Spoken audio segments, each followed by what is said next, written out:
Okay, guys, we are live! So for those listening at home, welcome to the Dungeon Musings YouTube channel. My name is Kevin Madison, and I'll be your friendly Grim and Perilous Master today, because today we are carrying on with our ongoing campaign, playing Cubicle 7's outstanding Warhammer Fantasy 4th Edition RPG. I guess I already said Warhammer Fantasy Roleplay, so I don't need to say roleplay. It's like the ATM machine. And with me today are the stars of our Salt, Silver, and Sin campaign. I'll go the order I've got you guys on the screen here. Why don't you tell us who you are and who you're playing? First up, we've got Carl. Yes, I'm Carl, and I play Katerina of Shalia. She's a priestess of Shalia, who is a goddess of mercy in Warhammer Fantasy. Very nice. Next up is Sean. Oh, who is muted? Everyone? Tomo. Oh, nice. Timo. I'm playing Thognoth Barrickson, a dwarf from the Cragforge clan. Nice. I was thinking today, I don't know if the UK has had daylight savings, but it was always Mo who kept us on top of when daylight savings came in. So, next up is John. Hey everyone, I'm John, and I'm playing Talthir. He is a Salzmunder priest of Manon. Nice. Next up is Colin, a.k.a. Spoit Pit. Hello there. Yeah, I am playing a much traumatized Frederick Schuster.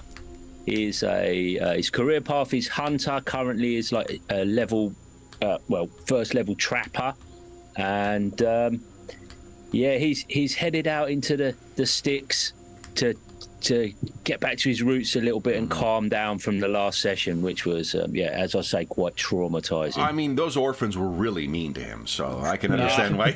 They're throwing tomatoes at him. They don't have tomatoes. The final straw. And last, but certainly not least, is Darren. Yeah, Darren here. I'm playing Alwyn Coulson, an outlaw with his reliable companion, Astrid. Very nice. All right, guys. So there were a couple of heroes who, John missed the last time altogether, and Sean had to take off because of something partway through. So what happened last time, guys? I think we had our... Let me see if I've got a handout here. I do not. Man, I need to organize these things here. My goodness.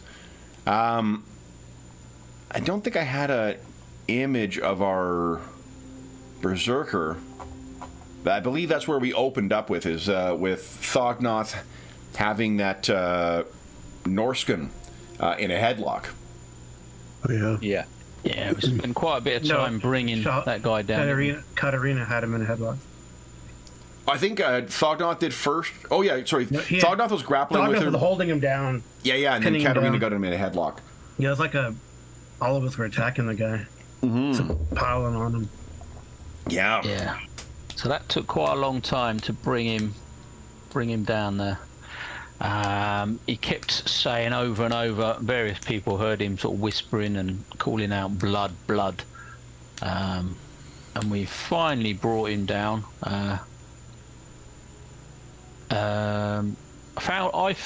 My character Alwyn, he found a copper coin on the body with the markings of, is it Suf on there? I think Katerina identified it as.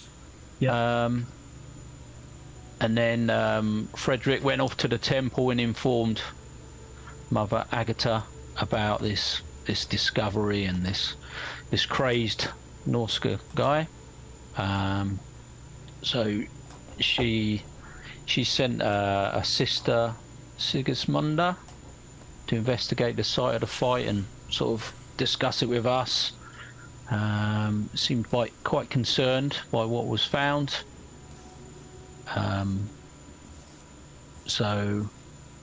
Did a bit of investigation there, and then I think Katerina met with Mother Agatha, who was keen for her to take on a task.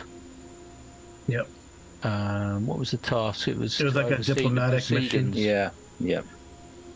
Of was it a wedding? Joining of families? That was a rumor. But there was a diplomatic mission that they say will be involving. There was a Sigmarite priest whose name is. Yeah, so they're sending a priest of Sigma, but I haven't got a name for him. Father Erasmus Hager. I'll put that in chat for you.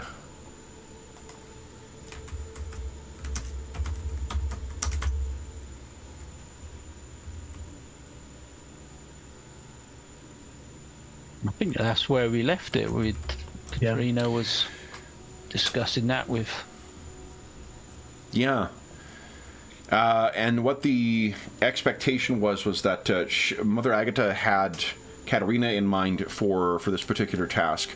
It was two different families. It was the Durenbachs and the Kreutzfelds, two powerful families in Fair Salzenmund, or Fair Nordland at least, both of which you have had a feud between each other, and with the Baron? Hold on. There you go.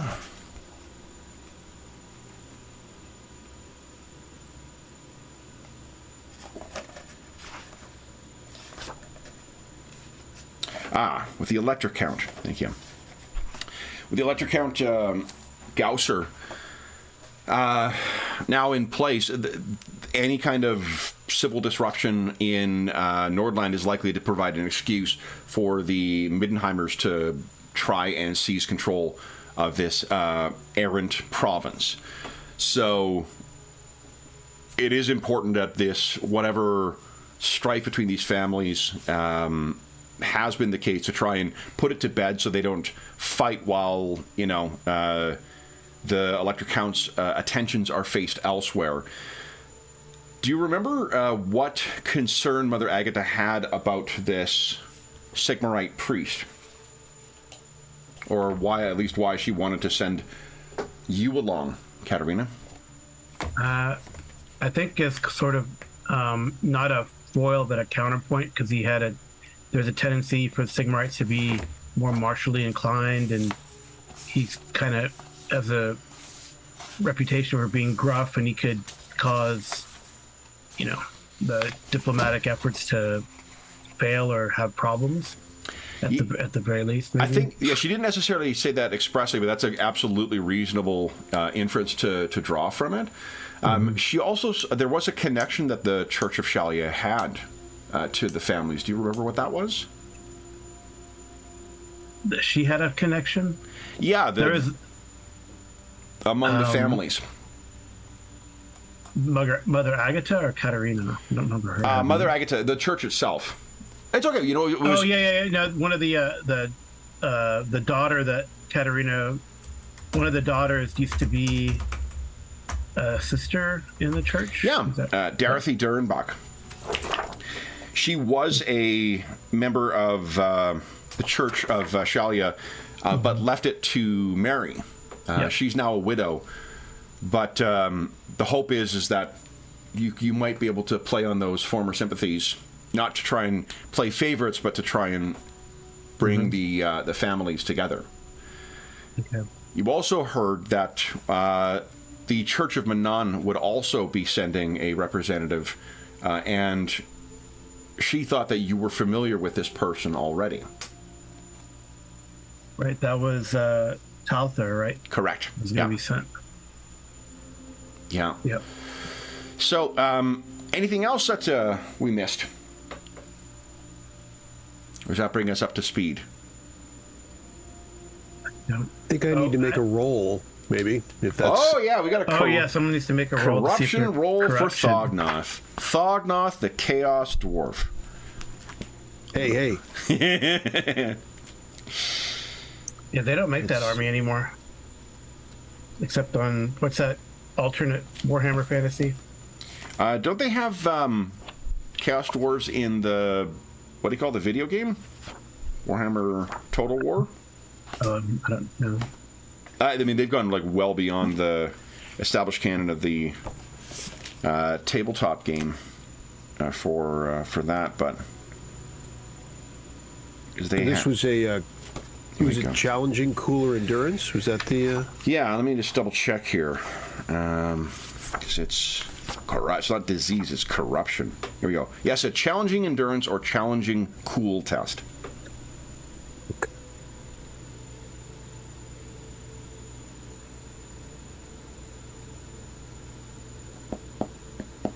Very nice. Wow. Okay.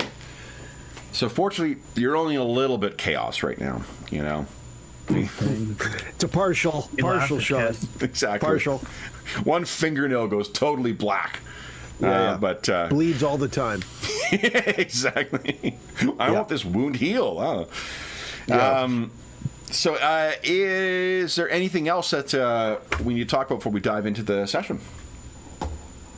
The only other thing, we had a 2-day wait, I think, before setting out, and we were going to do some endeavors of some description. Yeah. So why don't we do this first? So Katarina needs to bring this information to the rest of the party for one. And I think that everyone should be at, let's go to the yield map here, because they are really great looking. Let's see here. There we go. Actually, let's take a look at this once again just to situate ourselves, because it's such a fucking great... Like, there are times when the art order doesn't match up with the map or whatnot, but they did such a good job on this one. Like, you can find this stuff on this map and trace it directly to where it is on the corresponding map. It's so cool. Yeah.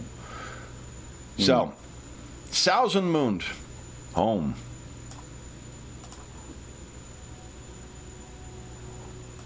And let me get rid of everyone here. And there we go.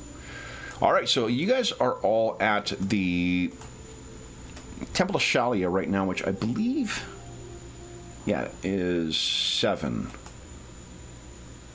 on here. So right in here.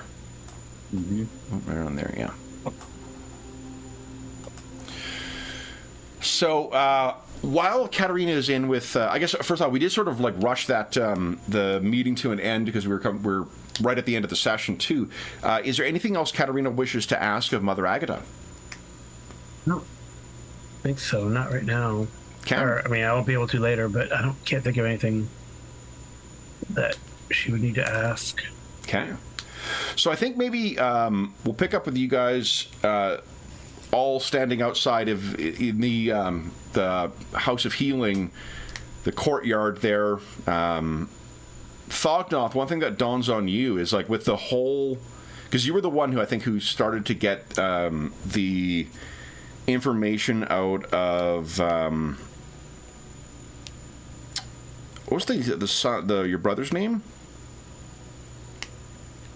My brother's name. Let's see. What was my brother's name? Not your brother. It was Friedrich's brother. Oh God.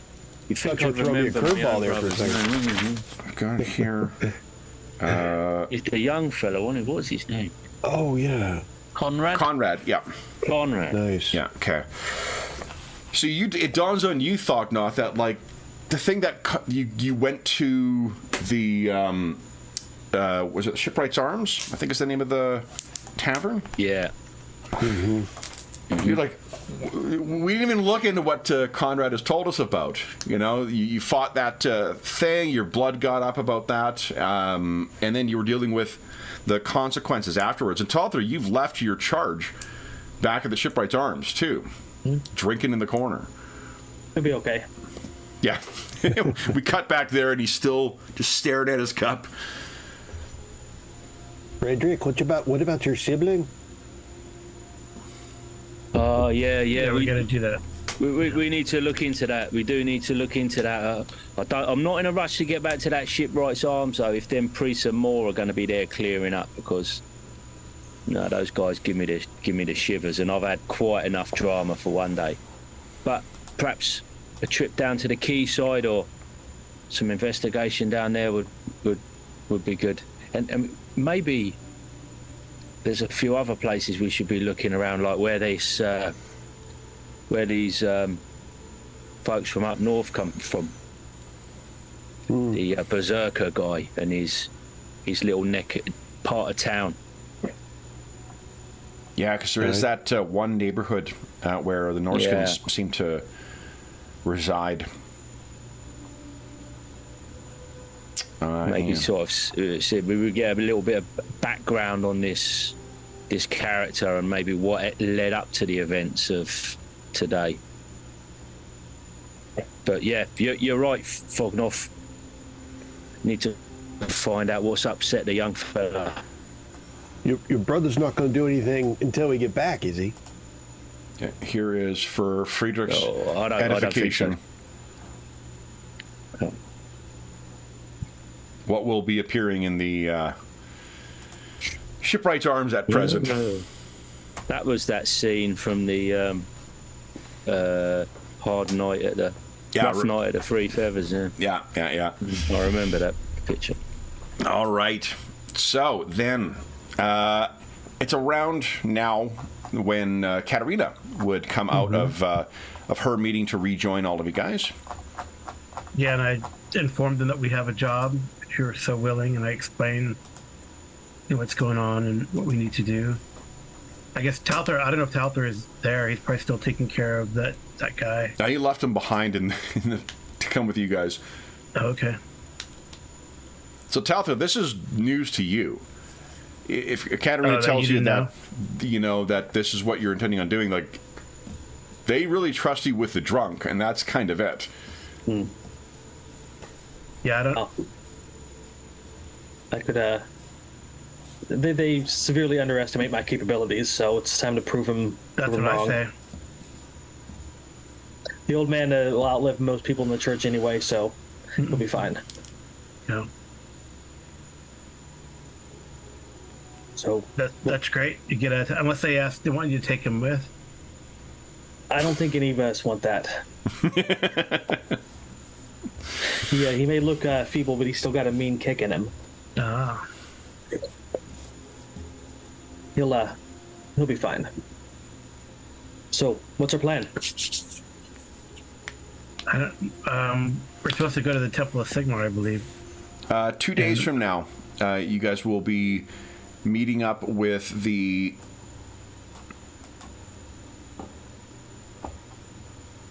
rest of the crew here. I'll get you guys all spread around here. Hold up. 2 days. That gives me time to get my charge under somebody else's eyes for a while. Well, what is likely the case is that the church likely has instructions for you, and you just have not received those as of yet. Okay. Not really your call to have someone else look after things. You do what is told of you. Yeah, so pretend to be surprised. That would be my suggestion. Okay, so here is... I can do that. Salzenmund here. And it'll be about 2 days travel south.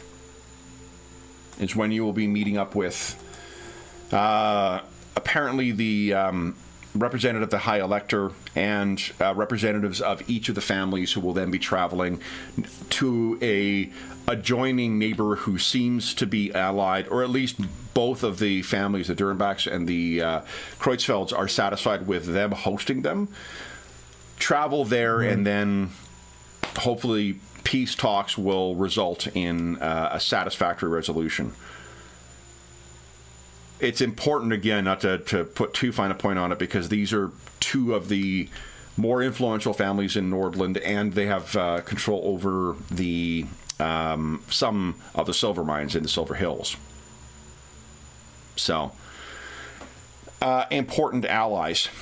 But yeah, I mean, that. Other than that, there's a roadside or a road inn that you'll be meeting up with, and then heading on. I mean, you guys have had great luck with roadside inns thus far, so I'm sure there won't be any troubles at this one. Of course not. Well, yeah, in this life, it's been relatively pleasant. Yeah. There's some ongoing trouble in the Silver Hills, isn't there, with the dwarf shipments of minor risings in terms of silver? Yeah, they've been having apparently trouble with pests. Interesting. Overrun by rats. Yeah. Doubling. There was one other rumor you'd heard about the the lands to the south as well.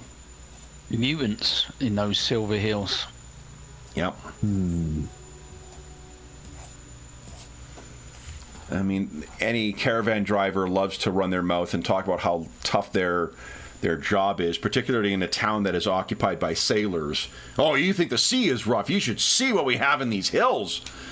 Really? Are there a lot of kraken in the hills? Do you find that? No? How about swalls? You know, any things that'll knock over your cart? No? Then your life's pretty fucking hard, eh, Mr. Caravaner? At least you can fight mutants. You can't fight the storm. You No. survive it. What do you guys wish to do? That is what the task is. You're not having to stop by the temple to go out. Apparently the Sigmarite church is sending its own representative on its own.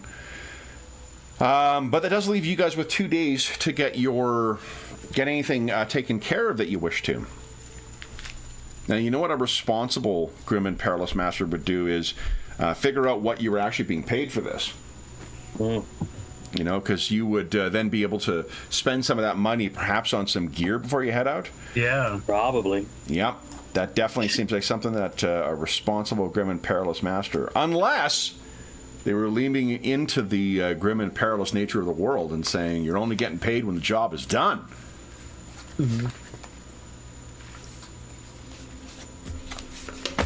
It's also a way of excusing laziness. So, you know, you choose which is true. What do you guys wish to do? You've got 2 days to undertake the endeavors. Endeavors take what, a week, or is it 1 day? I mean, it says say a week, but I mean, it's up to the. I think Obviously. let's say there's 2 you guys can complete each to make it interesting. Because I'm assuming like your lives are not just starting right now. You guys likely have some other shit that's been in progress. So I'm fine with that. So the endeavors. 2 endeavors? 2 endeavors, correct. All right. And they are on right here. But do we get it, like any upfront money, or do we have any other than what we have on our Whatever's character? on you. So if you want to make money, you're probably going to want to do the earn a living. Income. Yeah. The income money or something. Yeah. Yeah, I was gonna do income, Okay. but I also do need, as Fognoff quite rightly mentions, I do need to, before I'm leaving town, I need to find out a little bit more what's going on with young Conrad. Yeah, so So- that won't necessarily be an endeavor. That'll be independent of, because you guys can do Okay. that today still, Right, sound.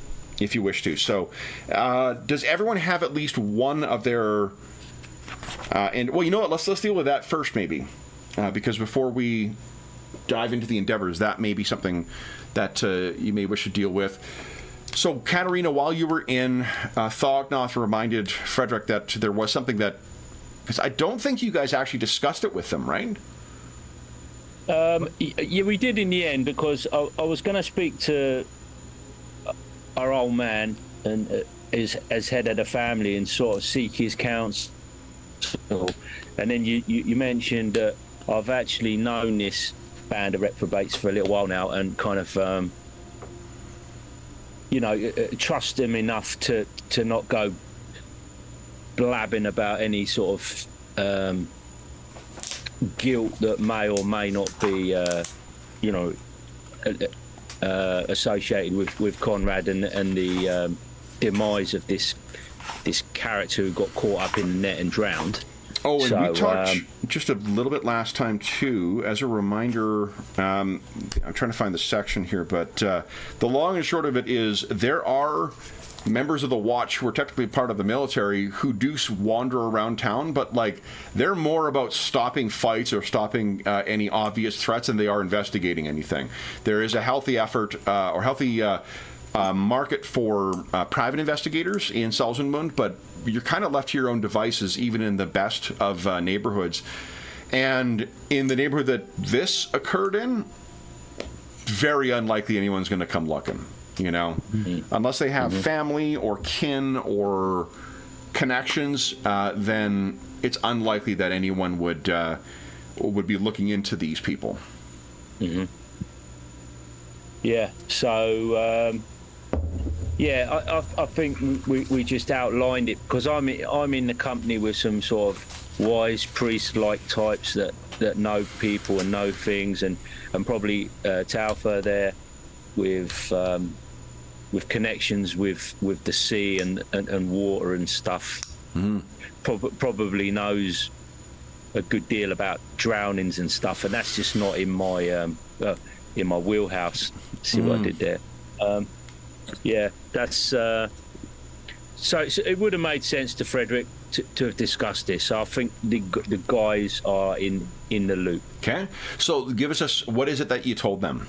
Oh, this is retroactive. You'll have told them before, but what information do the other PCs have? Yeah, just that Conrad had left in a hurry. We'd gone for breakfast at my place. He'd left and was clearly out of sorts, and it turns out that he'd been down at the quayside and was kind of with a bunch of his buddies. Not too sure how many people were involved now, but knowing Conrad, probably there was about 5 kids, five boys up to no good. Yeah, and a guy had come sort of like stumbling over, and I think he'd been a bit abusive. Something they were doing anyway. They came to blows, and one thing and another, and they like ended up knocking him over the head with something or other, or they got into some sort of fisticuffs of some description, and he ended up falling into the water and getting entangled with some nets Well, he was apparently caught up in the nets when he attacked them. Oh, he was in the nets. Yeah, and they knocked him. They hit him, and then he fell in the water, and they think he drowned. So that Conrad thinks that they may have killed a guy. But he was ranting and raving, wasn't he, about something? Was that right? He lurched at them. I think they were kind of coming up, and they lurched, and he lurched, and they may have misinterpreted. Yeah, or whatever he was doing, they interpreted as hostile, and one set upon him with a club, I think, and and then he kind of was a bit stunned and went under the waves and couldn't get out of the net, and next thing you know, he didn't come back up. And they figured, oh no, he's drowned, right? Something like that. Yeah, they all ran off when they realized he was stuck under there. And instead of getting help and that, they just scarpered, didn't they? And then afterwards, and no one's seen. No, we haven't been there. Nobody knows any more than that, other than I believe the guy never came back up. But from what I gather, the kids themselves haven't been back to the scene or definitely not. Anything. It was the night before breakfast. Yeah, the night before. Yeah. Mm-hmm.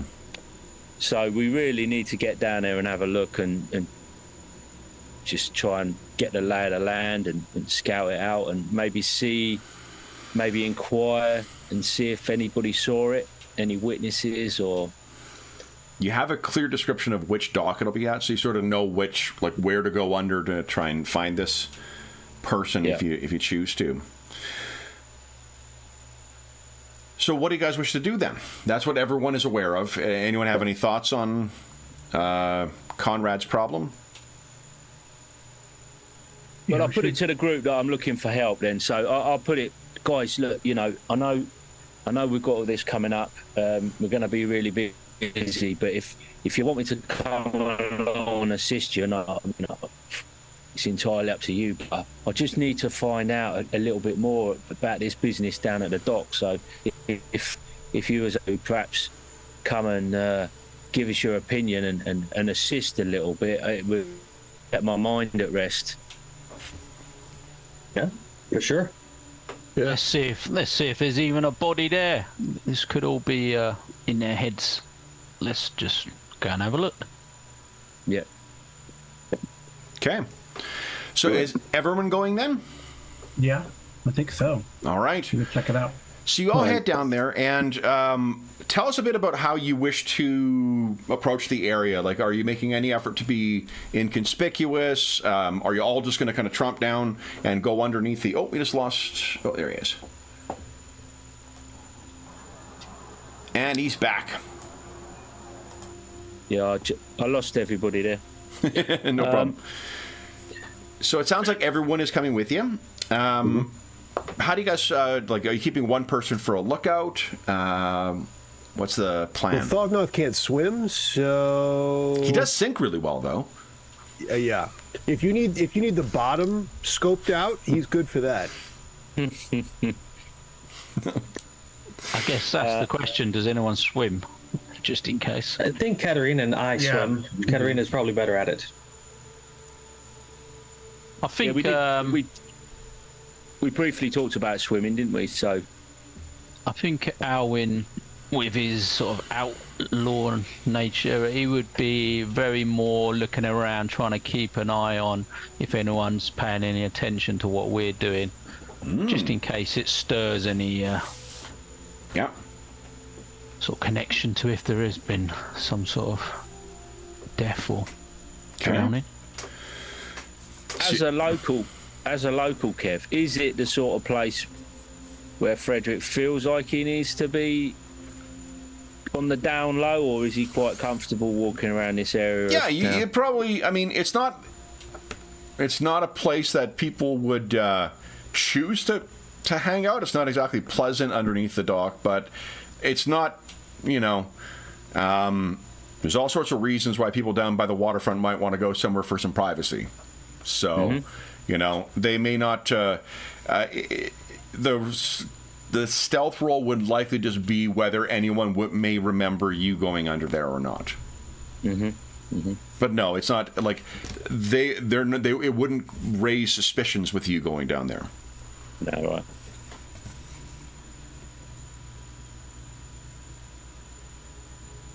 So, Frederick, it sounds like it's going down there. Thognoth, Katarina, and Talther? Yep. Talther go down there. Okay. He's got some business he can probably work on too, off screen. But okay. So I'd like to try and get ahead of the group and just sort of have a little look around to see if it's all clear to investigate without too many people sort of seeing what we're doing first. Why don't you give us a perception check, please? Okay. And this will be average. Average. Okay. Oh, well, let's start by using a little bit of fate, I think. Yeah, right there. There you go. Okay. There you go. So that is, as far as you can tell, there's no one, kind of hanging around. Would you give us another percentile roll, please? Just a basic 100, yeah. Okay. Now would you give us an animal care roll, please? This will be challenging. Challenging. Okay. This is the whole rest of the session. It's just going to be a bunch of obscure skill checks. Whoa! Do you want to fate point that? No, I'm going to see what happens. Okay. uh-oh. All right. So you are walking along closest to the dock, and Astrid just stops, and you kind of realize Astrid, come here, come on, and the dog is just not moving, and you move over there to kind of like, come on, girl, and I'd like you to give us a dodge check, please. Is this a challenging one or? Challenging, yeah. Yeah. Just barely. She fucking snaps at you. Nips, and you're like, whoa. And she's just stuck. And this is right near where this is the dock, you think, where Frederick had talked about, and she's a big, possibly half wolf, dog.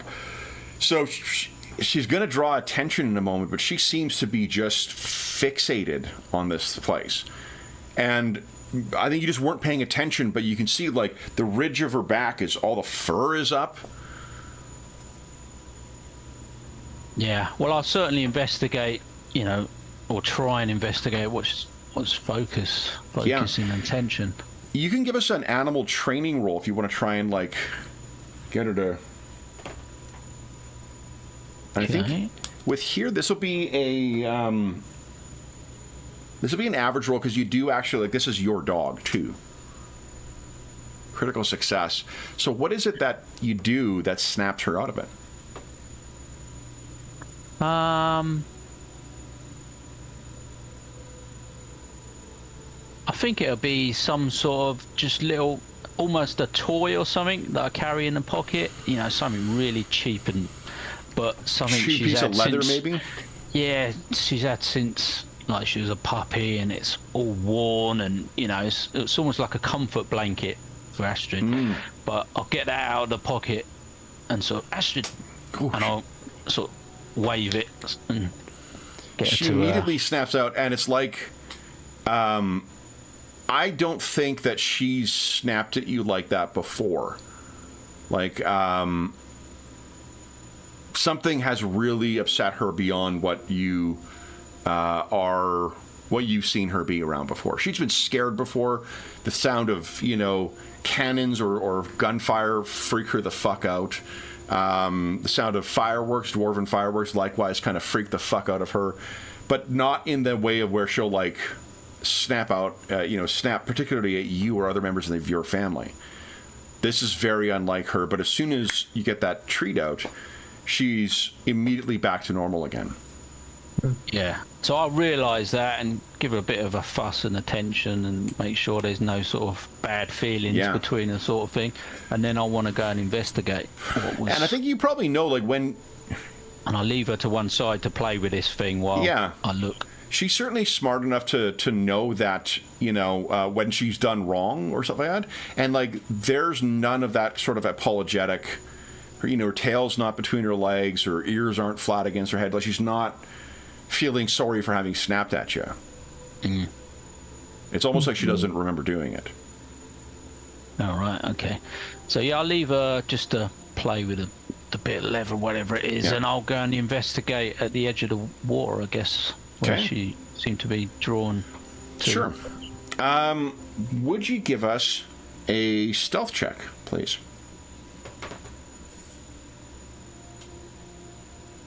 This will be just challenging. This will be a contested one.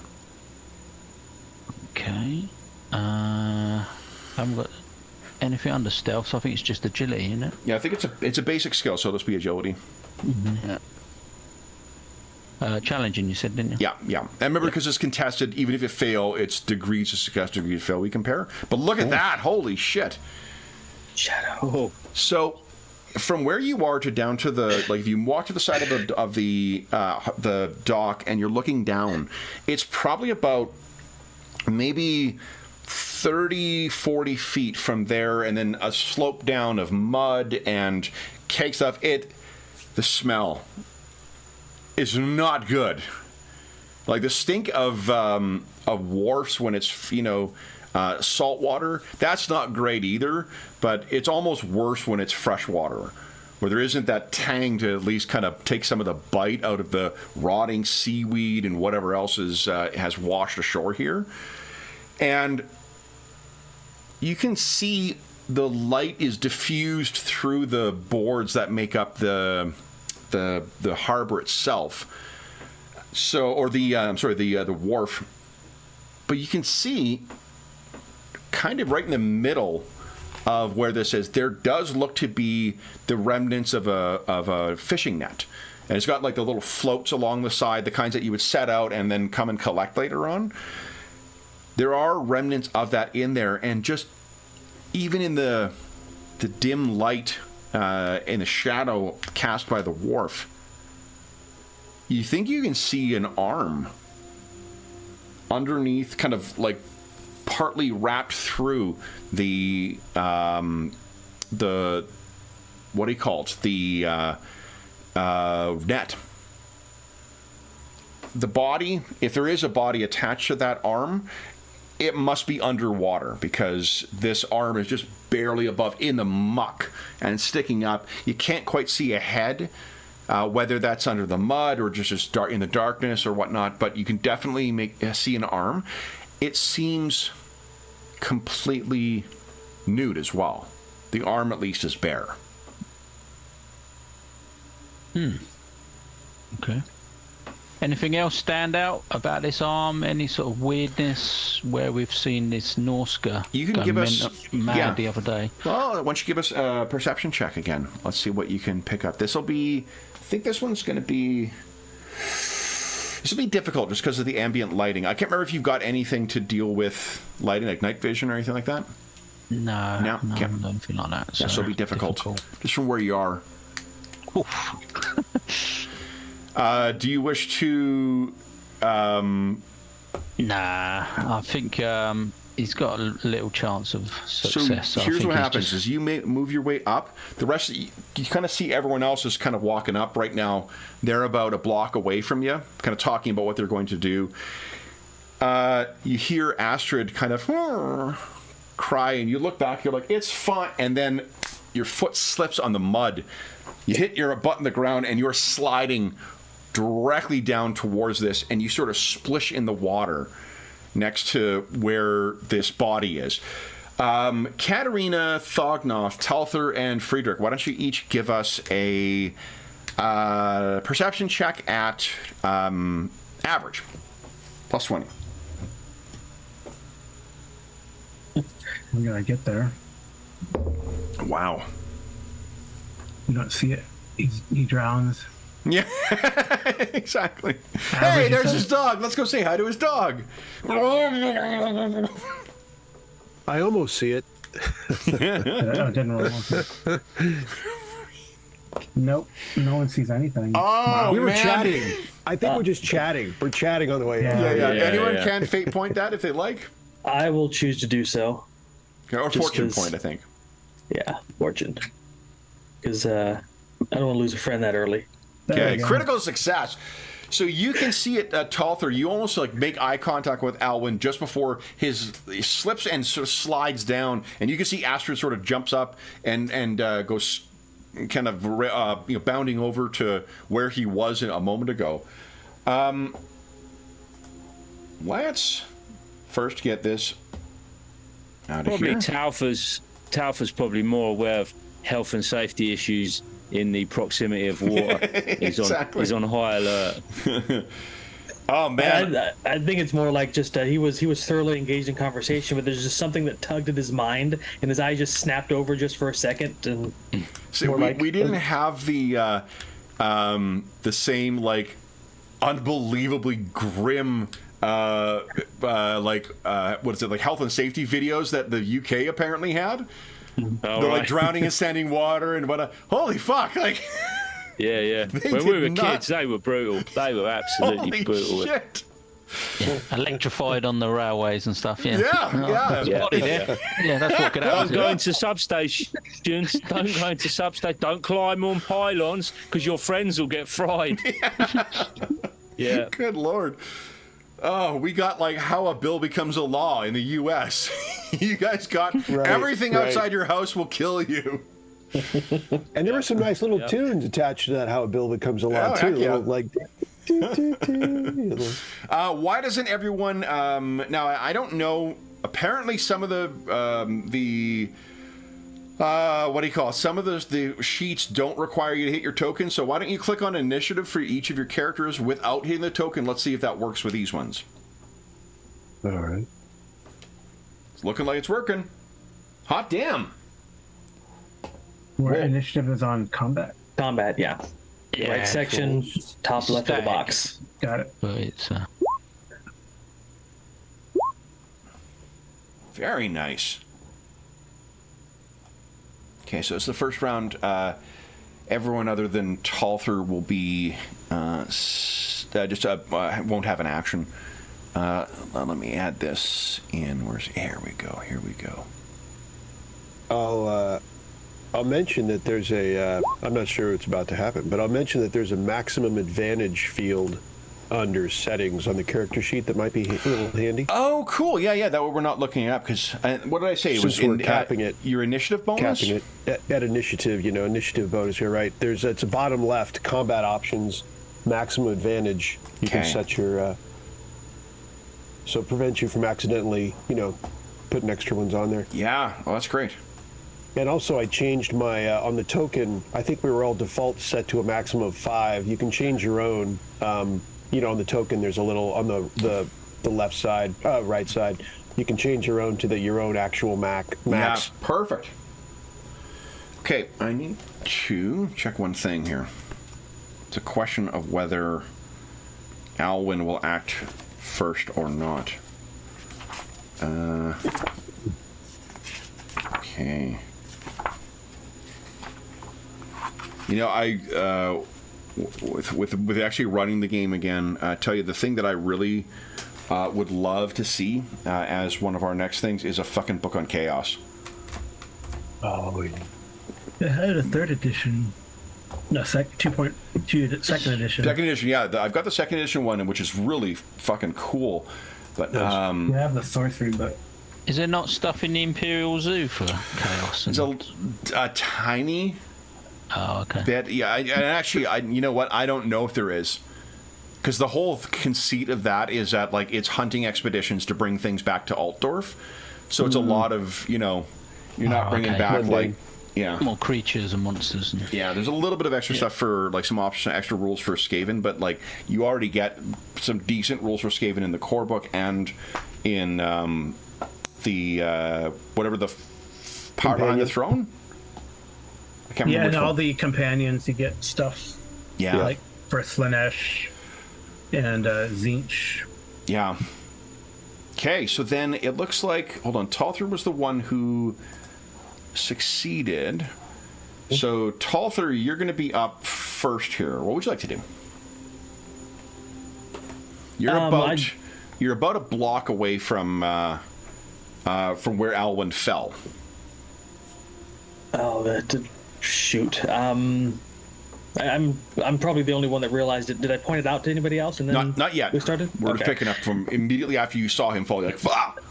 I'm probably going to shout, "I'll win," real loudly, with a hint of like surprise and desperation in my voice, and start sprinting straight towards him. Sure.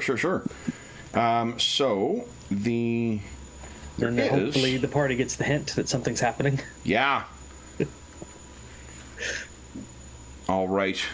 Well, Alwyn, you know, good news. You acted on 25. That's great. The downside is that something happens on a 30.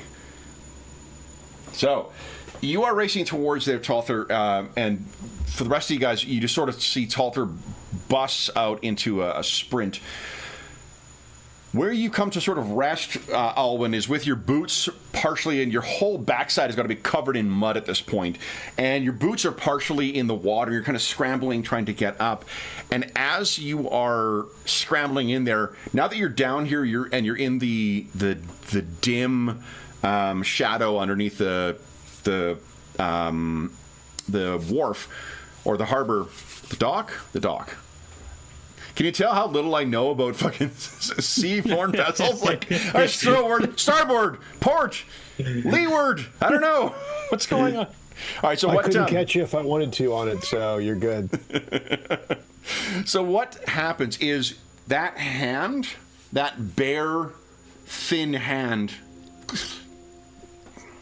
twitches, and something pushes itself up from the water. And the gleam of the ambient light down here catches its eyes. And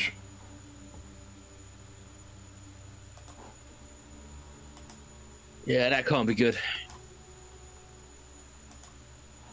It's daytime, right? Are we in daytime? It's daytime when we went? it is daytime, correct. Oh, okay. Like mid-afternoon at this point. Right on. Thognoth is walking around, hits his belly. You know, I could eat. And then Talther's like, oh, God! It's not a meal time, is it? Is it a meal time? 11s. Right.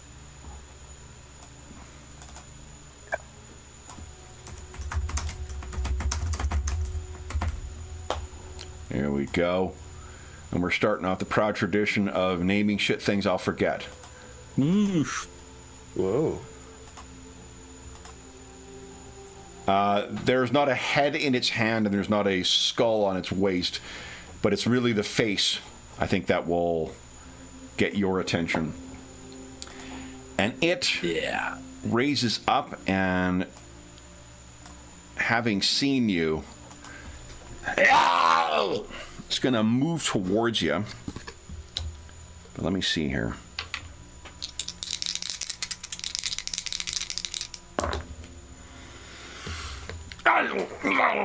It's caught in the net.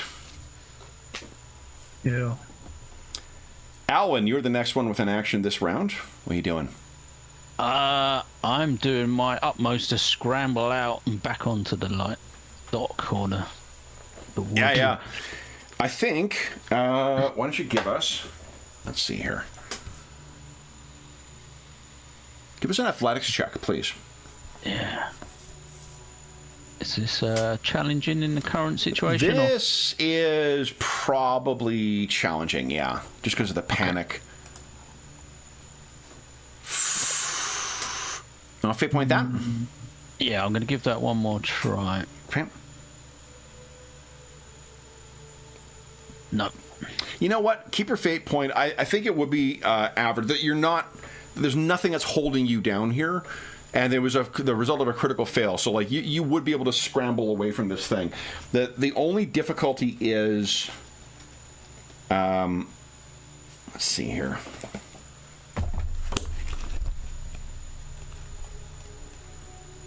Because normally you need to have advantage over something in order to disengage, right? Yeah, that's right. It's whether we're engaged, I guess, is the question. He certainly tried. He may not be able to actually connect with you, but let's see here. And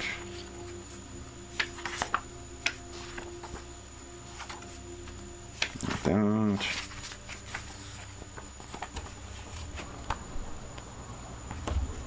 Here we go. Disengaging. So you either use advantage or you use dodge. Okay. To get away. I'll try and dodge then. Yeah. So that'll be challenging because it's a sort of combat type It would be, yeah. situation, yeah. Okay, I'll try dodge instead then. You would get one advantage if you succeed on this, though. Yep. Okay. No. Split the party there, Alwyn, didn't you? Okay. Split the party.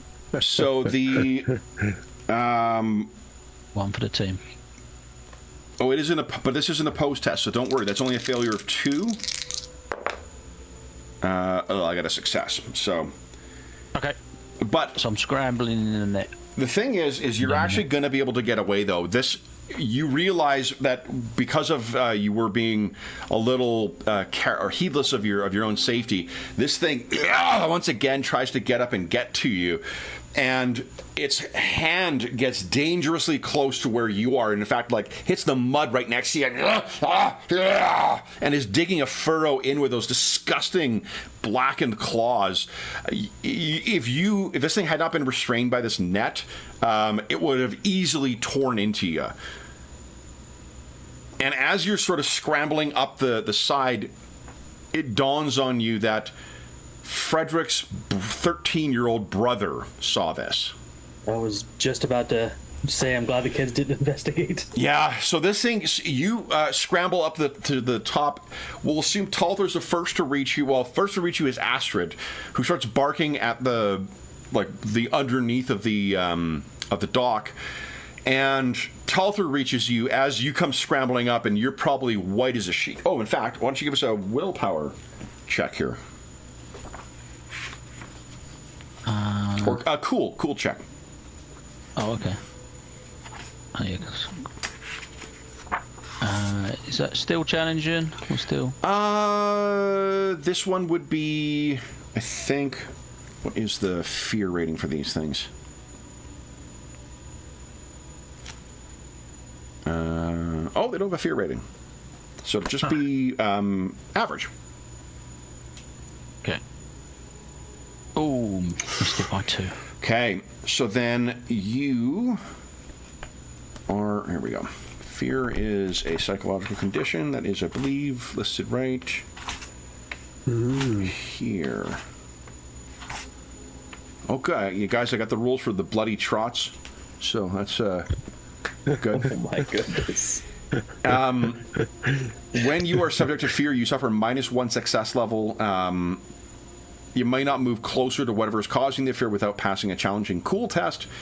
If it comes closer, you must pass a challenging cool test or gain the broken condition. Yeah, but so I see him. You can't doing try that again each classic- round. It becomes an extended test. Classic sort of backward scramble away from it, sort of, and not getting very far, and just about getting away from it in time. Yeah. So panicking, Alwyn comes up, and Talther, you can see his face is just ashen. His back is completely covered in mud, and he's still like on the ground, and Astrid is sort of licking his face as you kind of reach him. Gotcha. I'll kind of like half kneel down to like check to make sure he's okay, and then glance down in the water to see what he's looking at. Yeah, give us at this point it's probably average perception, please. Okay. And then after this, everyone else will arrive.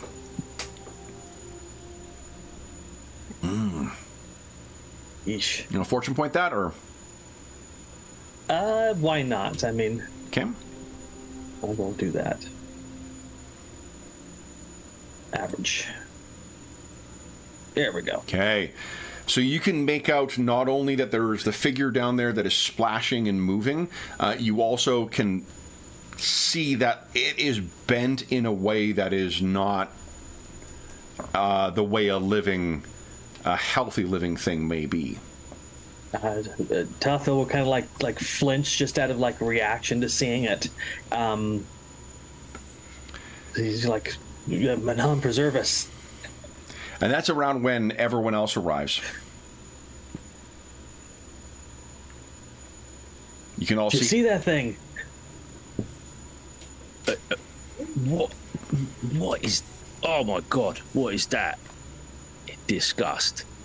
I sort of... Oof. If anyone has... I'm trying to think what lore it might be. Let's see here. I've got a bunch of lore. What have I got? That theology. That theology, yeah.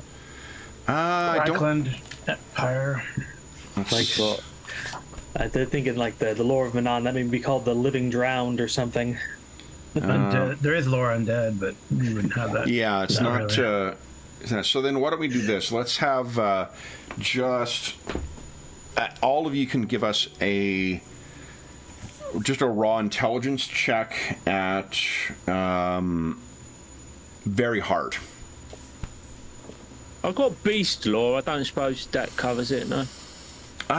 No. You may refer to this, euphemistically as a beast, but it's not. Yeah, but no, yeah. I had to roll a 0 to get that. You rolled initiative, Thognoth, not intelligence. What difficulty did you say, Kev? Very hard. Here. I love the phrasing of, it's an impressive failure. Boy, that's not far off there, Frederick. My target was a 0 and I rolled a 12, so Okay. there's no chance. Is that everybody? Oh, so from Thognoth. We make up names for it. Yeah, so you never... this is the man who attacked your sibling. So, Alwyn, you can give us another willpower check or another cool check if you like. Okay. You are suffering -1 success level, so you're effectively getting -10 to this. Yeah, I'll just put -10 in there. Yeah, Fognoff. I wish Conrad had given us a little bit more detail about this man in the net. Maybe it was once a man, but now it is something else. That's no man. And I'll be backing off slowly away from it. So Alwyn has moved away from the dock so he cannot see it. Astrid is following him along, kind of licking his hand. Frederick, you can't take your eyes off this thing. It's just straining against the net. and you can see quite clearly that its hands do not end in the same kind of digits that a living creature does. It's almost like the claws of that corrupted Norscan that you faced. Much more spindly, though, and ropey. And seemingly, whatever is, south of the border, as it were, is beneath the water, but it is completely stripped naked from the waist up. Yeah. Yeah, well, if it's been existing down in the water there, who knows how long it's been there, and his garments are just rotted away, and I'm just staring at it, just sort of transfixed. Can't believe how badly this day has gone. Does someone want to put it out of its misery? And he kind of like looks at the dwarf. I think Thognoth is going to. He charges to the water's edge and stops. He's been. Is that fair? Like to be. Sorry, is he charging down to the water's edge where this thing is slick. underneath the? I think he probably would, given is Alwyn already out of the picture? Or, I mean, did he crawl all the way to safety? Yeah. All the way to safety. Yeah. He's currently standing a little. If you're standing on, say, the right side of the dock, Alwyn is to your left, kind of walking around as stevedores go around him and the dog. You all are looking down. Friedrich is still eyes locked on this thing, looking down there, and Talther is wondering whether this should be put out of its misery. Yeah, he does not volunteer. He's not meant to swing a weapon like that or get close to it. And how much into the water is this creature, Kevin? Well, again, to the waist. Whatever is the rest of it, it's all wrapped up in a net as well. So it could very well be, it could be trapped where it is. It doesn't seem like it can get free, and Alwyn does not seem injured, from what you can tell, physically at least. Well, I'd have put a few arrows into it, fellas, but I didn't bring my bow out. I weren't expecting things to go like this today. I was just eating my breakfast. I mean, is there anything we could hurl at it? Fognoff, you got anything we can throw at it and knock it on the head and put it out of its misery? Or Talther says, I would hazard a guess that if we aimed poorly, we could free it instead of killing it. Well, nobody wants that, do they? I think some blunt force trauma might be best. Thognoth is going to try to carefully, given Alvin's tracks of sliding down there, he's going to try to more carefully make his way at least to the water's edge. Sure. Why don't you give us an average athletics check, please?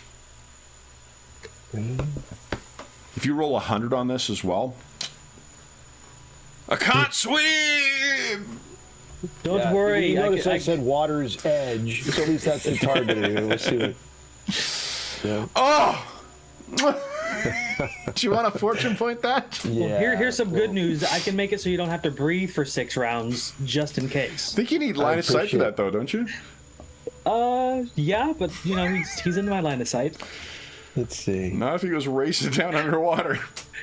I'll jump in for him. There we go. There you go. Get success. Okay, so you go racing down, and do you wish to try and brain this thing? Well, he doesn't want to go in the water, so he's going to go down to the water's edge. Like this thing is, it's like the top part of its body is out of the water, in the muck that's down there. All right, because Thognoth, I think everyone's going to realize Thognoth has no intention of going in the water. Actually, okay. So that is clear. Dwarves not swimming and wearing metal is a bad combination. Like as little as he knows about the water, he knows this. So he's going to, with kind of pulling back every time the water seems to come closer or whatever. Like it's clear but if it's out of the water, if there's some part out of the water, he's going to take a crack at it. Sure. All right. So I think then, why don't you give us a. Just imagining the scene in my head, a dwarf down in the water, smashing this thing while we're just looking at him from the dock. You got it. This thing is technically prone, so you're going to get plus 20 to hit. It'll be. And let me make the opposed roll for it.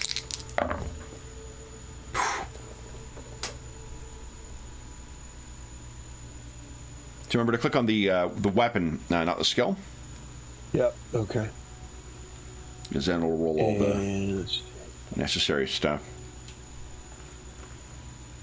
Okay. That is amazing because I rolled a 98 on my set. So what does it look like as with a single axe stroke Thognoth puts this thing down? I think it's a skull shot. He just cracks it on the skull like a nice clean, like a melon. Just as the axe sticks into the, and he's got to like put his boot on the skull to like wrench it out, kind of a thing. It's getting pretty close to the water, though. Ooh. No. Maybe he looks to put his boot, and then the water gets closer, and he gets a little shaky. Pulls back, yanks it out. Yeah, and you've been able to do this without damaging the net substantially either. So, Friedrich, you can, and Talther, you can see this, that hits and gone. Oh, nice shot, Thognoth. I like it. And he's grinning. He gives a little, like a little shoulder shake, and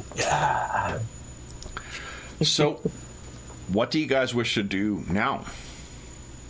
Well, I think we should inform the authorities that, or at least some of our clergy, that there is this thing that is a danger, and it needs to be taken care of.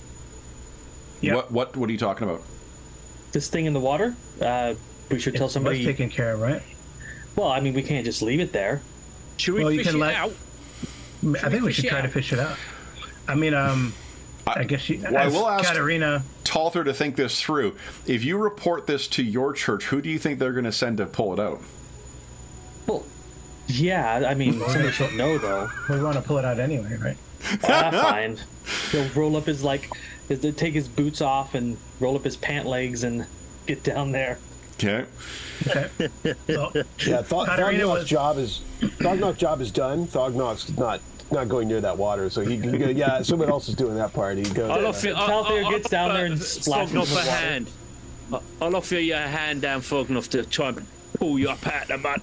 Yeah, he takes it. Alwyn, why don't you give us an average cool check? Now that it's gone, let's see if you can... critical success, nice. Okay. It's back. So what's the switch that throws there? I think it's just seeing this big axe smashing into the skull, and you wouldn't see that. You would hear it probably. Remember, but the sound of stepped it away. Just crack. And Thognoth sort of turning around and grinning, and I think, well, that's dealt with, right? Yeah. That's calmed me back down. Okay. It seems a little bit happier. It's so scary when you can see their innards, huh? Yeah. So Frederick is helping Thognoth out as Talther gets himself ready to head down there. Katarina, are you doing something as well? Yeah, I'm typing it out because I can't talk over people. So, yeah. So she was getting her sling ready, but then she's gonna help hold his belt, Talther's belt as he grabs the thing. Sure. Make sure he doesn't fall in. So, are you going down with him as well? Sure. Okay. I hope so. She's tall enough that Well, she's also quite strong, from what I recall. So yeah, hoisting this thing out. So this is going to be a bit of it will be a pain in the ass process, but there's not really anything interesting that might happen to you guys if you.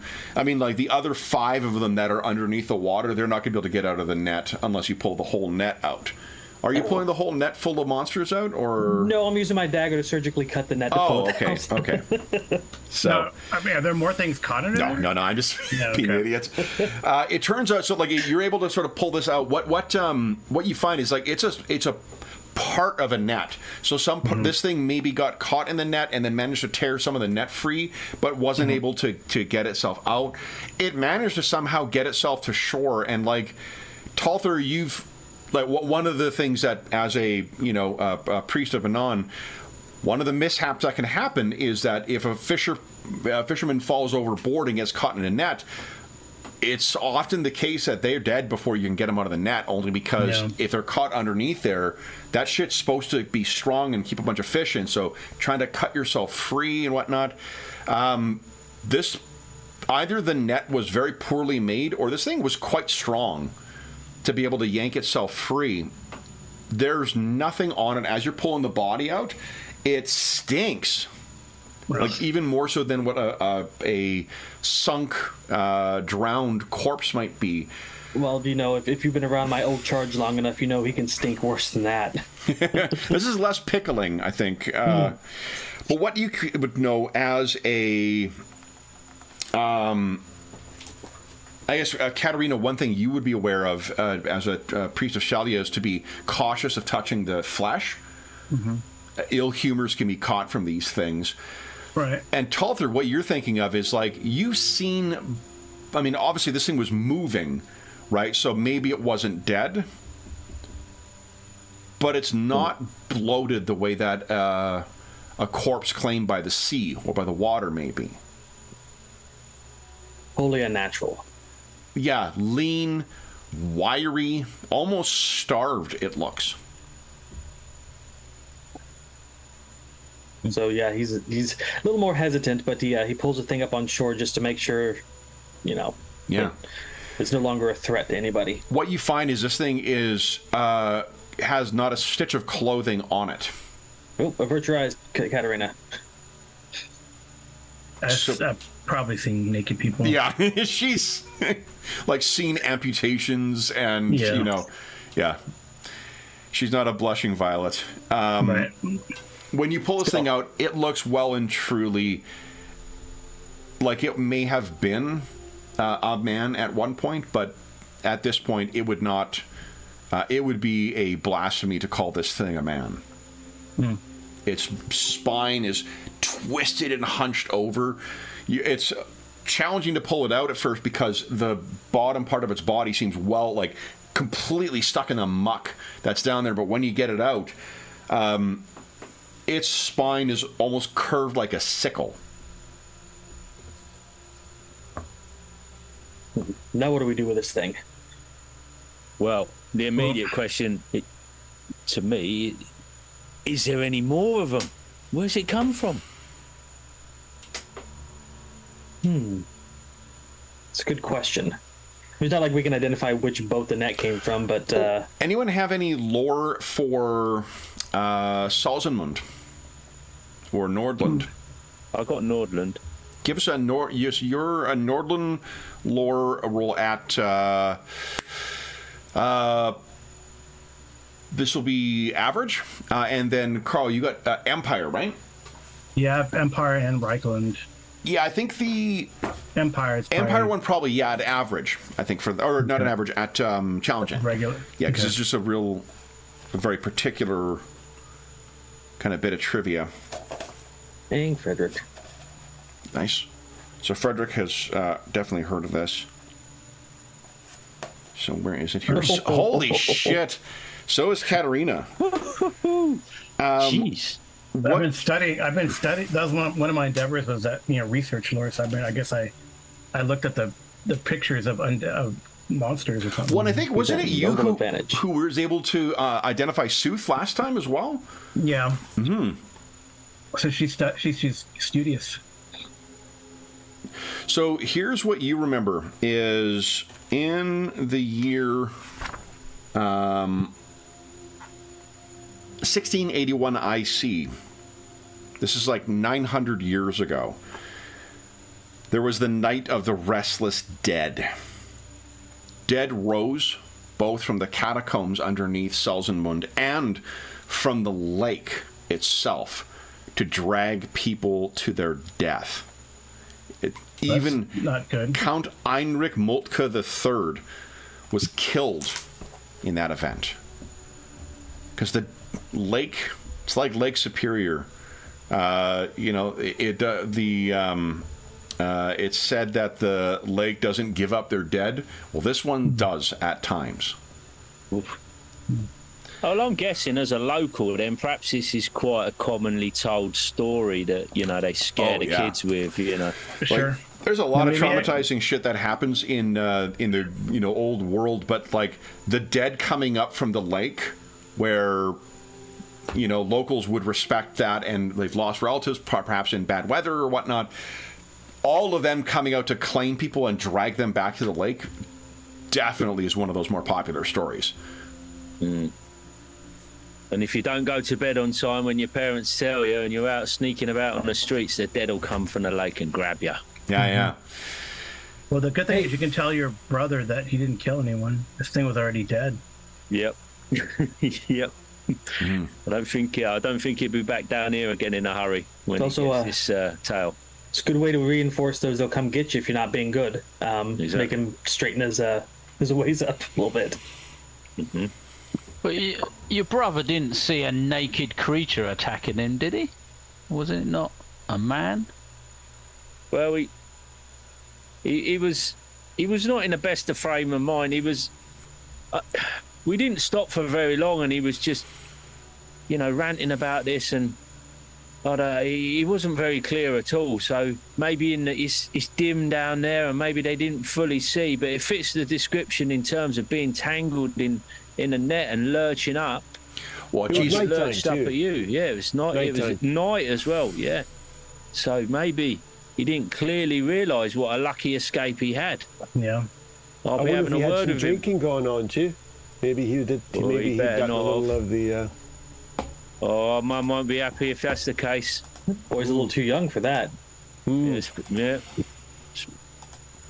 So we'll have to tell him. We'll refresh his memory about the tales of the lake. I think he'll steer clear for a little while.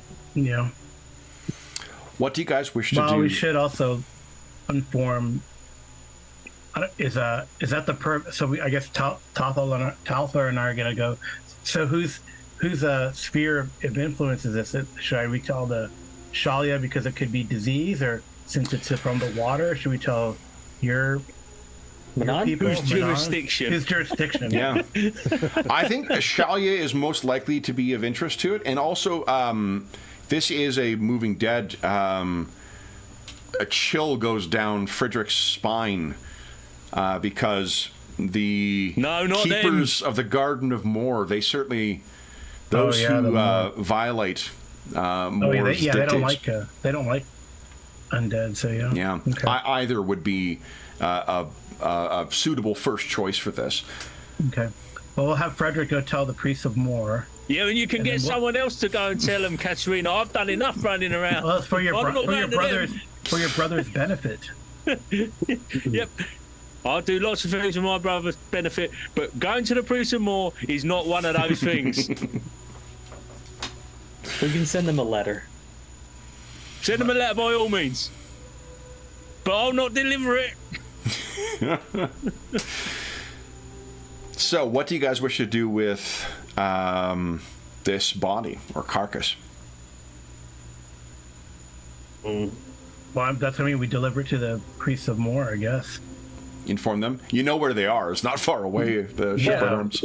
I think Katerina and I can take care of delivering it to the Moor, and then we can break away and form our own churches separately. All right. And Frederick can just stay in the back and stand. Oh, maybe we should take Dognos too, because he's the one who killed it. So he had the eyewitness close-up view. Frederick, you may want to tell your brother. And dwarves don't lie, so. Yeah. Tell your brother he's in the clear. He's not going to jail for the rest of his life. Give him a little.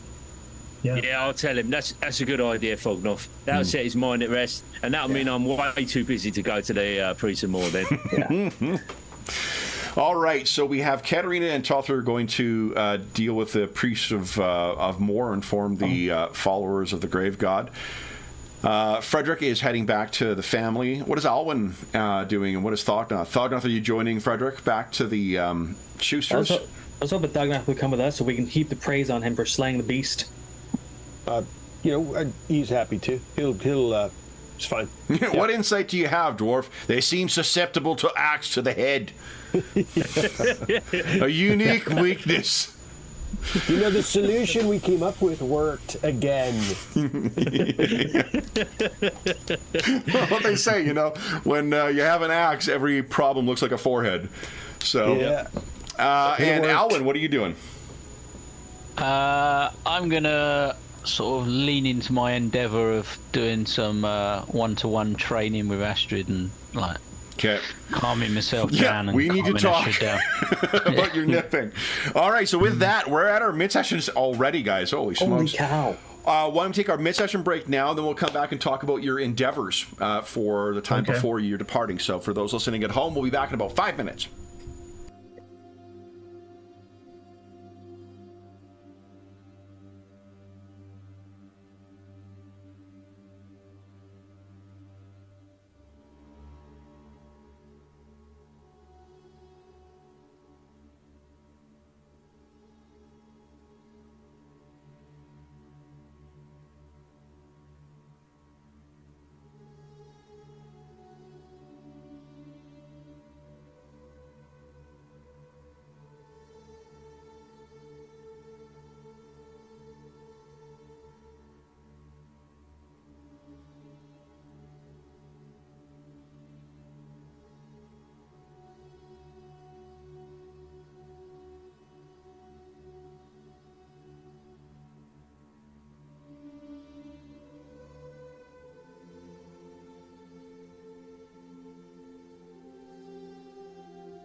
decided to spend my experience picking up the read-write talent.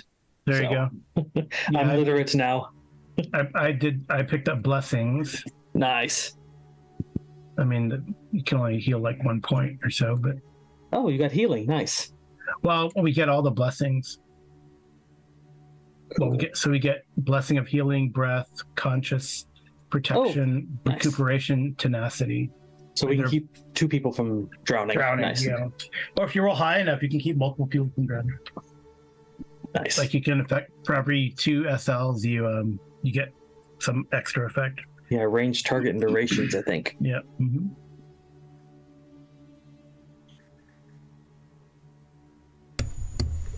Yeah. All right. So, what? Oh, we're waiting for our dwarf to get back, but we can start talking about endeavors then. Oh, yeah, and there you will be getting over the court before you leave. You may get some information from the Church of Moor as well. Okay. It's an invitation for Frederick to submit a cake to their annual bake sale.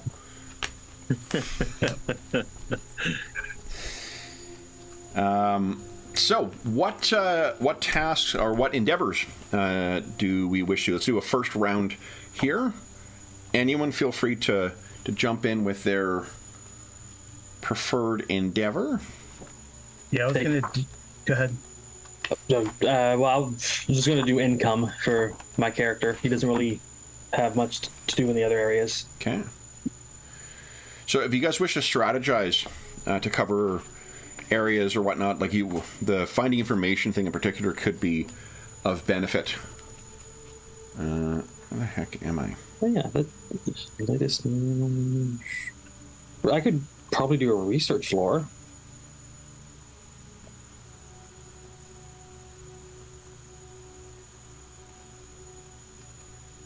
Here we go. I thought it would be a really difficult thing, though. So, your first one is going to be to earn some money. Yes. Okay. Going to be trying to make use of my trade smuggling skill to potentially get some things in the... Then... let's see about events, guys. Hooray. Events. Hooray. That is one thing my favorite things from the carousing events from Modiphius's Conan. That was always fun. Okay. Who wants to take the blame / credit for this? I'll do it if I'm going to go first on the... Give us a percentile roll, please. Yeah. Get higher than a 3, please. 33. Flowing profit. Business is particularly good for folk involved in river trade. All river folk make an additional 50% from any income endeavor pursued during the next batch of endeavors. None of us are river folk, I don't think. Well. Okay, then. Earning an income. So what is your... the priest's... skill for income? It'll be the highlighted one on your career. Oh, okay. Pray, maybe? Yeah. Yep, it's pray. Pray. Okay. So give us a... Let's see here.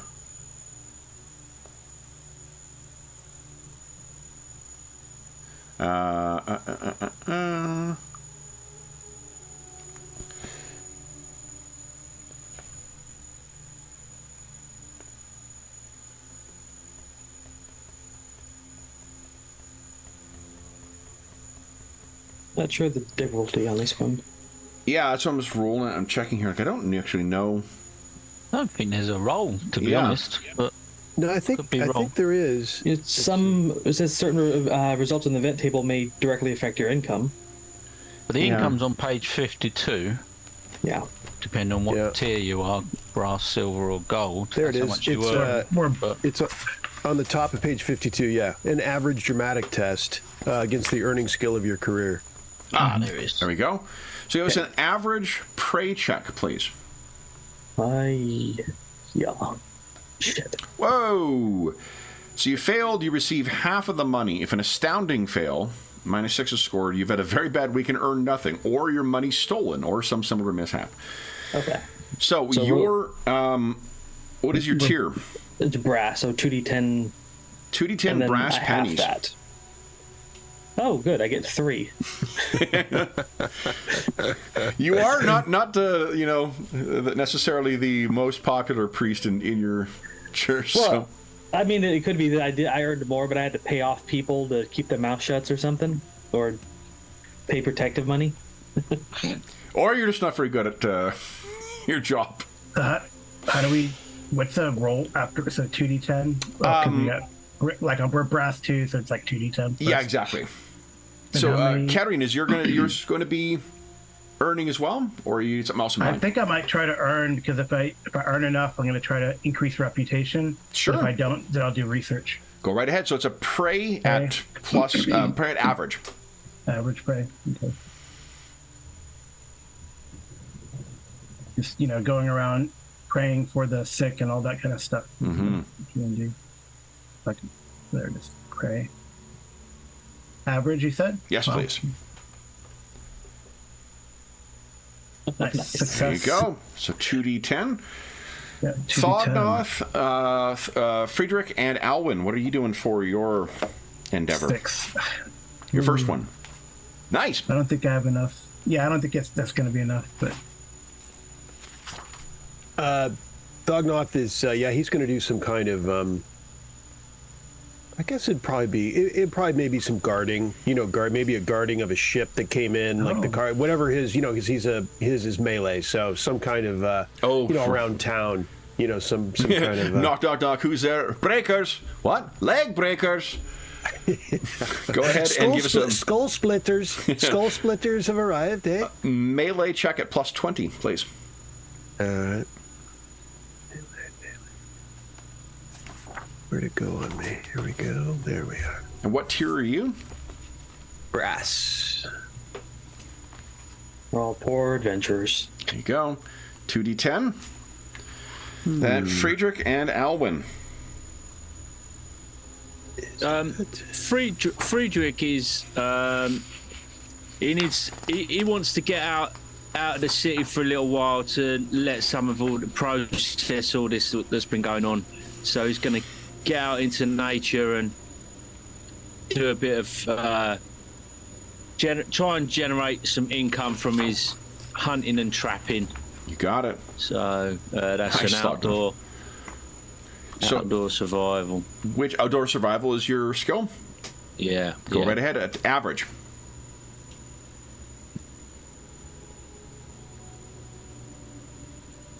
You're still getting half of it. He's off his game. Well, your mind's elsewhere, right?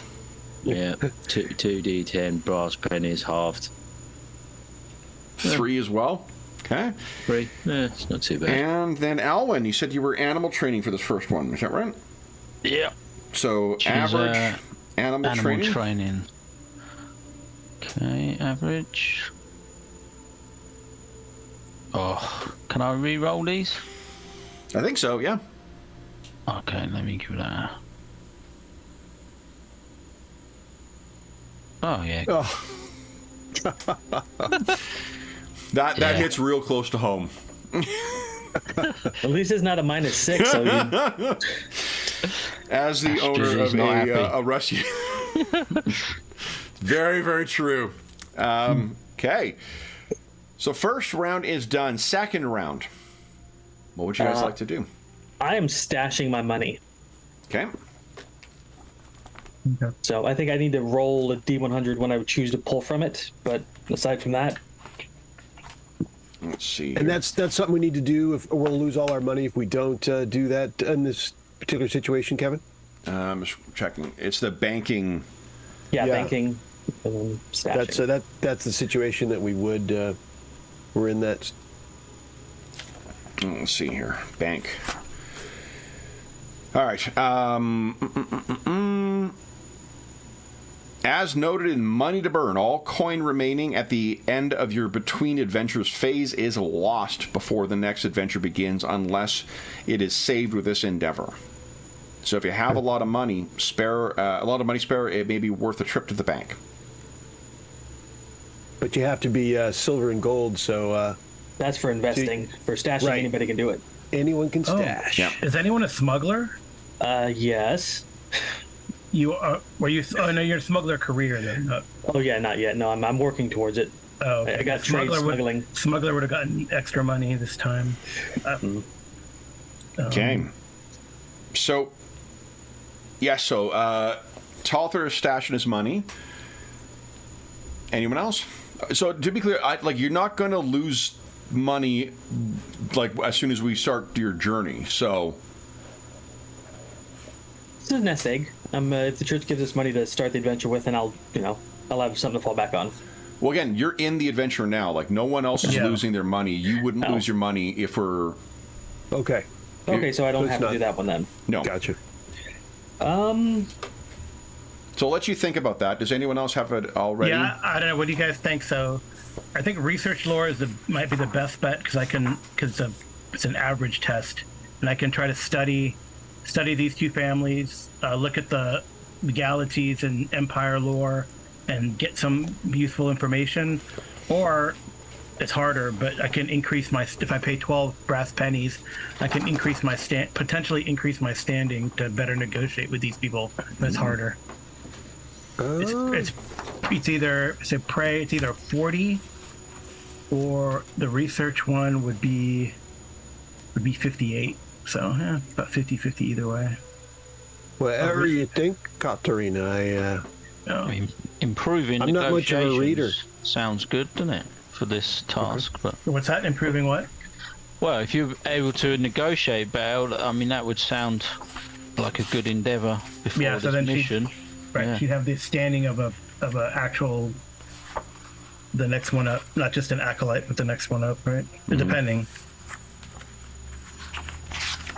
I mean, it could be good to do, because I guess they're going to send a full priest the Temple of Sigmar, right? Yeah, maybe. Okay, well, let's try. Let's do that one, though. So she's going to spend the 12. She got 6, so, she had 12 before, but she got 6, so... Oh, for your reputation, your... Yeah, reputation. Oh, okay, got it. So I got to spend... I don't have enough, I don't think. It's 2d10, right? I didn't get enough. I can't do it. I need 20 brass pennies. Are we allowed to exchange coins between each other to help? If you want, yeah. I can spot you the other 2 you need.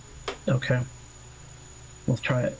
So then it's a challenging career skill test. Yep, so Prey. Maybe she'll put a good word in for me. No. There we go. Oh, nice. Yes. So you're standing. We'll go from initiate to priest for the duration. Well, that's your tier, isn't it? I thought that's what Yeah, what's our standing? So standing is the number that you are within your tier. So if you're brass 1, you'd be brass 2 then. Oh, so we only go up to brass 3? Yeah. Yeah. Is that what, do you feel that's worth the... I want to look it up. The numbers are 1 to 5, because you would have been aware of this beforehand.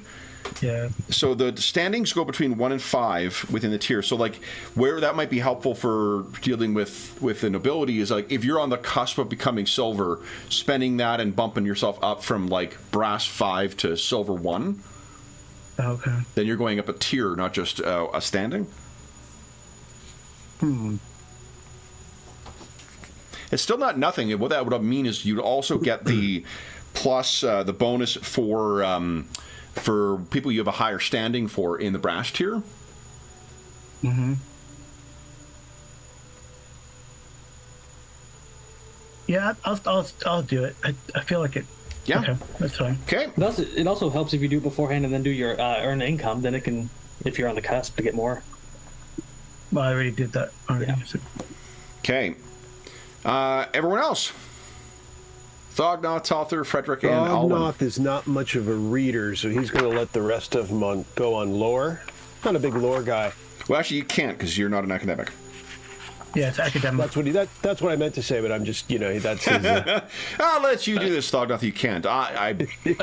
Apparently, that's what I just said. I just said that. I was just reading that you can do the class endeavours, but you take an additional difficulty. Yeah. So there you go. You could research. Be +0. Yeah, It'd be challenging. I'd ruled them out earlier, and then I just noticed that I don't have to just ferment dissent. I can do other stuff too. I'm at the tier 1 of shit disturber. Thognoth is going to treat himself to some combat training. Nice. Would you give us a challenging, I'm assuming melee check? Yes. All right. Nice. All right. So you may reverse a test with melee once during your next adventure. Yeah. Pretty good. Nice. Yep. Talther, Frederick, and Alwyn. I'm just doing income, so I should just make a roll on my skill. What is your skill? Intimidate. Oh. I'm gonna visit the roads. Knock, knock, knock. Who is it? Breakers. What? Leg breakers. Again? Again. Looks like. So it's. Are you brass as well? Yeah, 2d10. Okay. Friedrich 6 and pennies. Talther. What are you guys thinking? I'm thinking back and do research lore. Anybody idea what we want to research?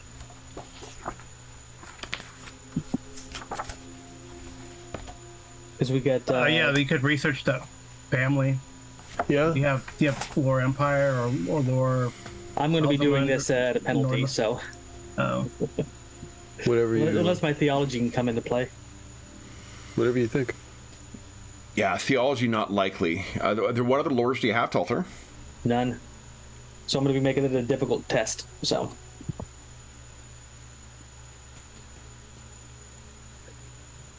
and it might be. Yeah, family's good call. let's go ahead and Or do the- that then. Yeah. Okay. So give us a difficult intelligence test, please. Okay, INT difficult. Come on, dice gods. Come on. Hey, look at that. Nice. Nice. All right. Good deal. Let me tell you what you hear. That's cool. Good.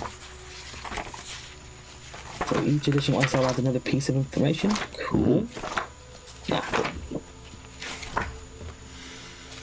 So here is. Where is it here? you failed particularly badly. That'd be great to walk in. Hey, I know stuff about you, and I'm wrong. Yeah.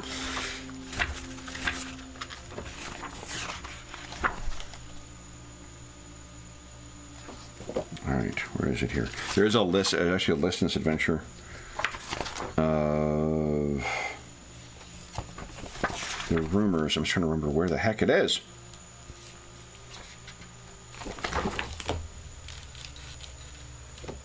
Oop.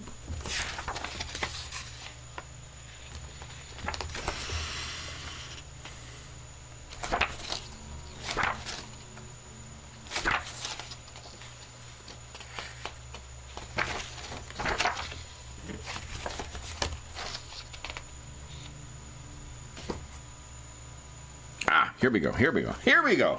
Guys, I found it. All right, so first one, John, would you give us a D10 roll, please? My favorite number. Okay. So here's what the first rumor that you've heard. Let me make sure I remember who this person is. Ah!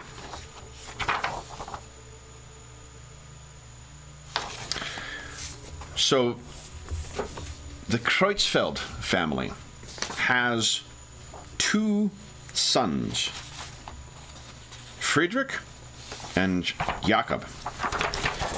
Jakob is the elder of the two, and from what you've heard, sort of stands in for the elderly Kreutzfeld father.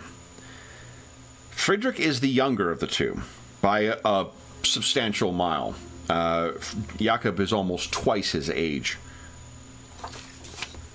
But what you've heard among the folks who gossip about such things is that Friedrich Kreutzfeld dabbles in dark magic.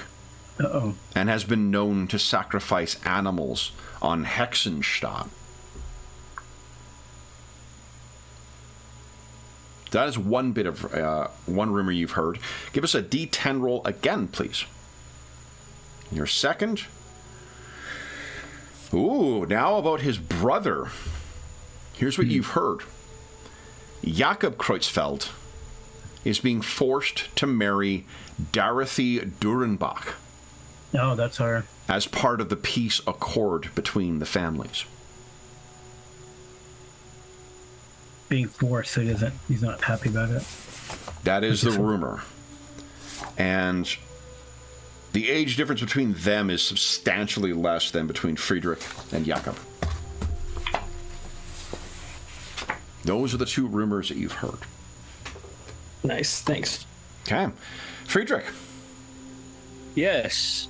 Whilst out of my travels, I would like to try and catch up on the latest news, which is a Ranger and Riverfolk class endeavour. So yeah, I will be doing it at a one worse than challenging, so whatever that is. Difficult? Difficult, so -10. Yep. But this is on Gossip. So the good thing is I'm actually all right at Gossip. So... No, what about your character, though? Aha! See, podcast no reference. Flies on you, Musa. Okay, let's go. Oh, that's really fucking close. You want to fortune point that? Yeah. I'll fortune point that. So try again. There we go. Okay. Even worse. So no word as of yet. And again, maybe you're just a little on edge as you're chatting with folks. Roll perception on that one. Oh yeah, you didn't roll gossip. Oh, did I? Yeah, wrong skill. So go ahead. Why did it do that then?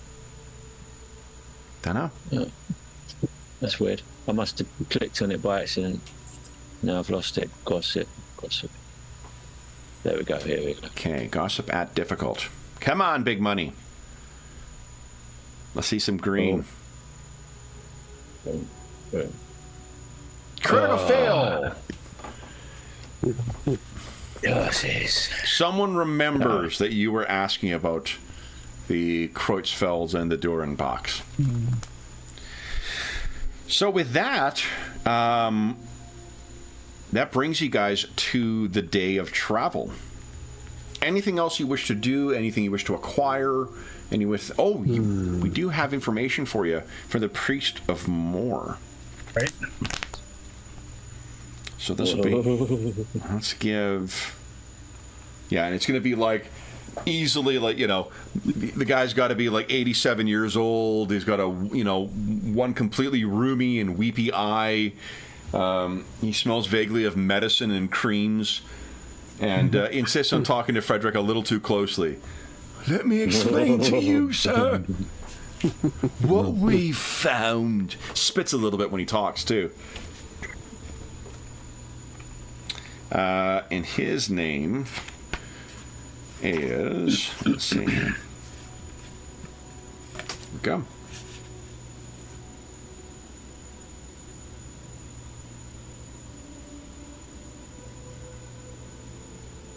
Ooh. Brother Detlev.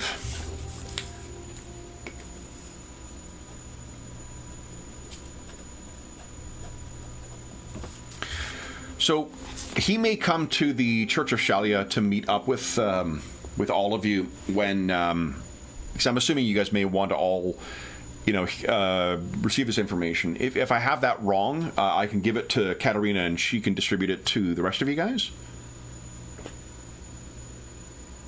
I don't mind. I'll go. I'll go and hear what he's got to say. Okay. At least we're not on their own. They're not on their own territory. Or not on their own turf. It's strange because he seems to keep looking at you, Frederick, almost as if he's like trying to place. Why do I know you from? But what Brother Detlev will tell you, I guess first thing is a matter of asking. He wears, of course, the dark robes of Moor. He does not wear one of the masks that is customary for some of the priests of Moor. But he asks, I guess, his first question. He first thanks you, Katerina, for bringing this to the attention of the Church of Moor.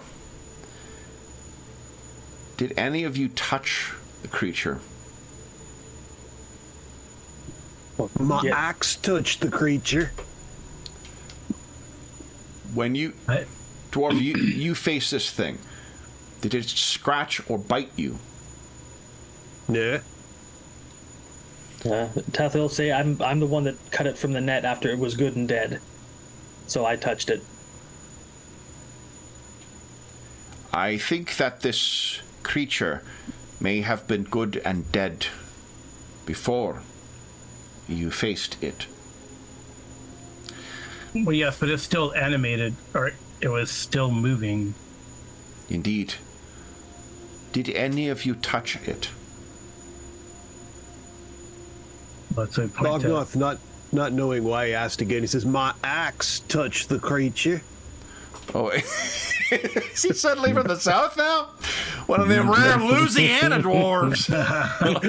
Love it. I knew I'd get us into Shadowrun. This is great. If you're listening too closely to my accent, you're only gonna mess yourself up. Fantastic. We're now playing old gods of Appalachia. Yeah, exactly. And it's going to be something else in a moment, so don't listen too closely. I'm just gonna, is he Russian now? What's going on?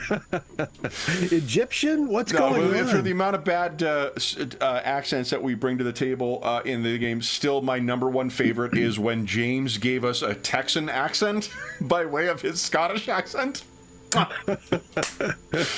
Fantastic. So what you so Talther probably touched it. Oh yeah, I took off my boots and rolled my sleeves up to get the thing out of there. So he'll hold up his hands and say, "These hands touched it." He steps closer to you and kind of looks in your eye without touching you. He noticeably puts gloves on and he takes your hands. You do not feel poorly.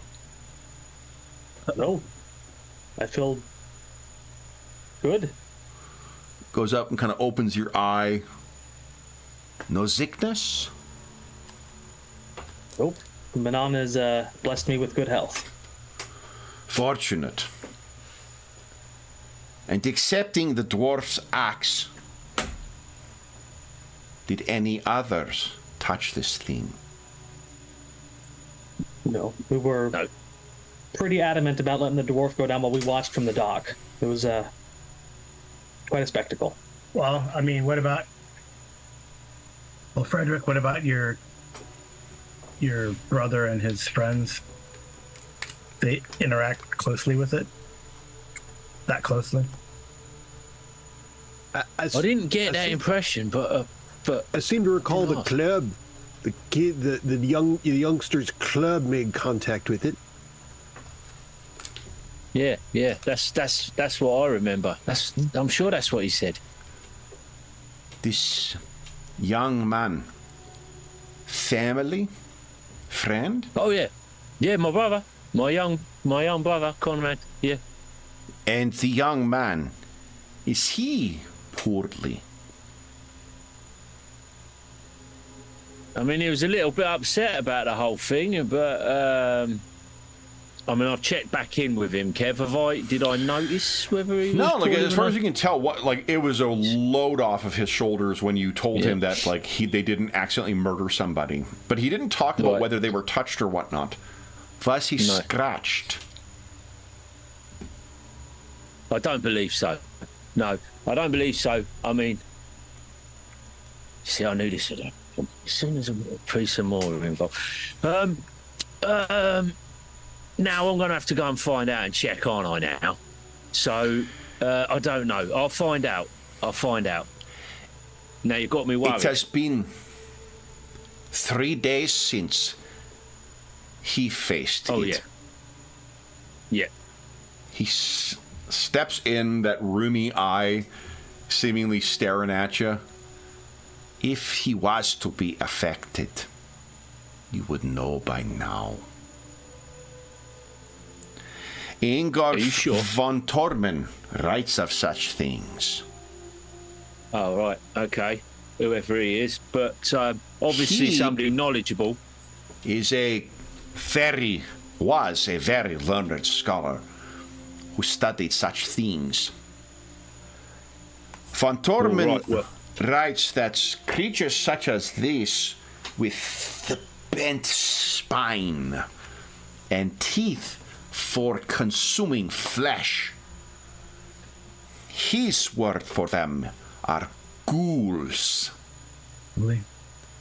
Corrupted creatures who are spawned from sickness and cannibalism, the consuming of dead flesh. Von Tormen writes nothing of them being aquatic in origin. You say this thing was caught in a net. A fishing net, not the type used in combat. Yeah, this net seemed to have been damaged, like it broke free and drug it with it from somewhere, possibly elsewhere. Von Tormen writes that such things are not native to the water. So this creature that you so admirably dispatched, dwarf, Aye. it must have found its way into the water in some other way.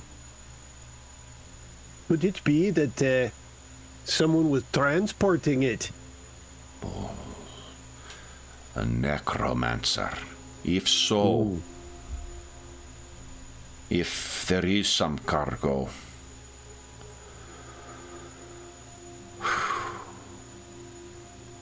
Out there, he thinks out loud. He's like, if I was smuggling in something like that, nobody checks the fishing nets in there in the water. No, indeed. Von Tormen, though, says that those who dabble in the dark arts of necromancy, there are more pliable minions that they can make. Those more amenable to the commands of their master. Ghouls are more animals, beasts who prey, driven by an unnatural hunger and a need to spread their sickness. You say your young brother faced this thing. Yeah, oh yeah. He may be lucky or quite capable, or a combination of the two. For had this thing not been trapped by your net, it would surely have torn his guts out and made a meal of the young man. There's a little bit of spittle forming at the corner of his mouth. Yeah, doesn't need to look so quite so excited about that prospect. We will be investigating such things. But Sister Katarina, Brother Tarthur, I thank you, and the church thanks you for bringing this to our attention.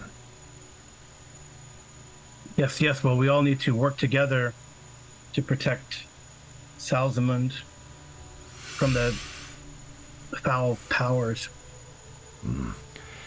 Indeed. A problem like this is everyone's problem. Indeed. These bedevil many cities. But the Warrens across the way, there are many places for such things to hide and to feed. We will investigate. Unless you guys have anything further you wish to ask of Brother Detlev. He says, well, you can count on us to help you investigate. Although we will be away for a little bit on a mission for our churches. Yes, we can help you. When you return, we hope to have more insight into how this creature ended in the lake. Just one more thing. Looks up at you. Yes. Has there been anything else like... When was the last time something like this cropped up? I mean, obviously 900 years ago, we all know the story, but has there been anything of late? Not that no circumstance of which I am aware. But Okay. I will inquire. Well, He turns to leave and kind of comes back. You know then of the Night of the Dead. Oh, of course, yeah. We all know about that round here. What is your last name, son? Schuster. Friedrich Schuster of the Schusters. You've probably heard of us. Oh, Friedrich Schuster. Yes. Yes, I know of the Schusters. Mm-hmm. He turns and anyway. Yeah. Time I was off. So with Brother Detlev leaving, then that is it. It is a matter of you guys setting out. Is there anything else you wish to purchase or anything you wish to do before heading out? Everything is so expensive with my 21 brass shillings. You are supplied with the travel rations in order to get yourself Nice. to the... I was going to ask about that. Yeah. Always thinking with your belly there, dwarf. Talford looks at Frederick is like, now I see why you don't want to be around these guys. I feel like I need a bath. Yep, there you go. Yeah, he was enthusiastic, wasn't he? He was. I don't think anybody should ever want to know that much about these things. Well, the priests of Moor fight them. Right? Well, yes, but knowing, I'd be satisfied knowing just how to kill them. That's as far as I want to know about them. You know what? Katerina, you can give us an Empire lore at average, and Friedrich, you can give us a Salzamund lore at difficult, -10. Does anyone else have any other... Talford, you could give us a theology roll at -10. Yeah. I have dwarves. Does that help? That'll be probably -20. Astounding. Oh, dwarves? Dwarves is I can roll dwarves? Yeah, sure. Yeah, they may have come up. Okay. I thought you were joking. No. It just the challenge of it. So, Katerina, once again, I love that Katerina's our info dump. So, Katerina, you've actually read about Ingolf von Torman. Let me put it in chat here. Oh, the guy that he mentioned had all these books. Yeah. See, what happens. That's what happens when you don't get invited to dances. You just wander around libraries. Yeah. And old castles. Ingolf von Torman was a wizard of the... Where is it here?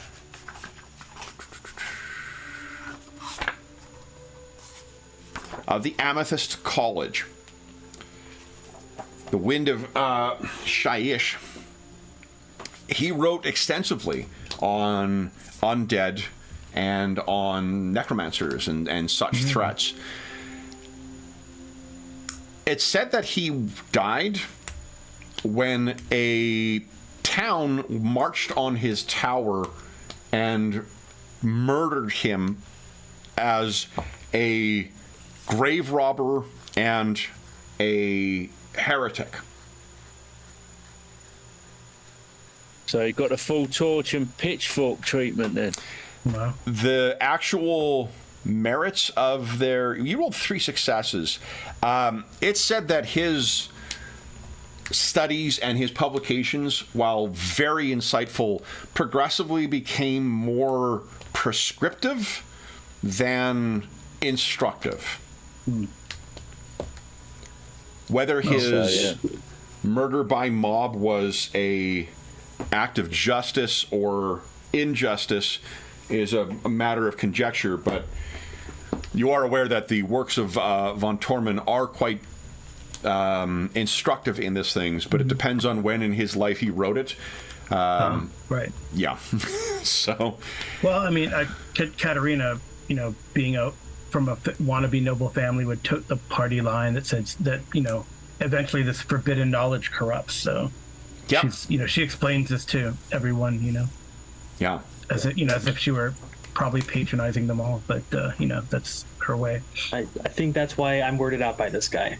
Yeah, I think Talvo, you were quite close to the. He's a little too enthusiastic. Mm-hmm. A little too enthusiastic, yes. Yeah. Thought, I don't know. I liked him. His eye was a little weird, but keep your axe between him and you. Well, again, toting the party line says, Katerina says, sometimes mutations can manifest when one becomes corrupted. Is that eye thing a mutation? I don't know. The beginnings of one? Got up close and personal look at it. I mean, could be. Guy was staring or directly into my eye. Or he just could be old. Yeah, you can give us an average heal check, Katerina, if you're curious. Well, I'm probably just messing with these guys anyway. But Yeah, it's probably just a cataract, but average. She definitely has Tathir worried about it. So she just tells them a bunch of crap. So unless you want to fortune point that. Yeah, I'll fortune point. Yeah, okay. Might be interesting. Haven't used any fortune points. There you go. Impressive success. You're 100% confident this is just a factor of age. It's a cataract. Yeah. It's something that. Yeah. I'm just messing with these guys. Yeah, definitely. So yeah, you're winding them up fully. Yeah. All right. Because hopefully, Talthar, your touching that undead doesn't cause you to have that roomy eye. He pauses and thinks, and did he touch his eye at all during the last 2? I think I'm fine. Yeah, don't touch your face. He doesn't look confident about that. standard Shalia. He starts wiping his hands on his pants, just subconsciously. Make sure you wash all your groceries. It's March 2020 all over again. About that bath. Where's the bathhouse? Do we even take baths in this? You can't pay for it. It is a bit of a luxury. Yeah. Well, I mean, I usually just go down and swim in the lake, but the river's right that way. The river. Yeah. I'm not about to go swimming in the lake. Swim in the lake. Thognod just has an ever-increasing list of reasons not to trust the lake. Yep. I did earn 3 shillings. I might just go spend those. You earned 3 pennies. Pennies. Okay. Yeah. Maybe I'll get a sponge bath or something. Your own sponge bath. That's what you just purchased. I just FYI, I did call, on my party sheet, I did call our party name the Hounds of the Shipwright's Arms. But we could put drinking in parentheses in front of that. The drinking hounds of the Shipwright's Arms. Nice. Okay, that's great. That is the fastest we've had a party name, I think, in any of our campaigns. By which I mean, I don't think any other campaign has an actual official name for the party. I was about to ask, earlier in the session if we got one yet, but I like that one. Yeah. Yeah, it's kind of, we're kind of investigative, but kind of, probably way out of our league. You are definitely playing to your DM sensibility, or your Grim and Perilous Master sensibility, by incorporating a dog name. Well, we have a mascot. We have a mascot. Exactly. Yeah. Don't ever leave him alone, ever. Right. Her. Astrid is a. She's a girl. You know, so can't you see the speaking big of, collar? I do have like one of the players. Just as an aside, I apologize, but one of the players in our long-going Enemy Within campaign has collected a lot of animals.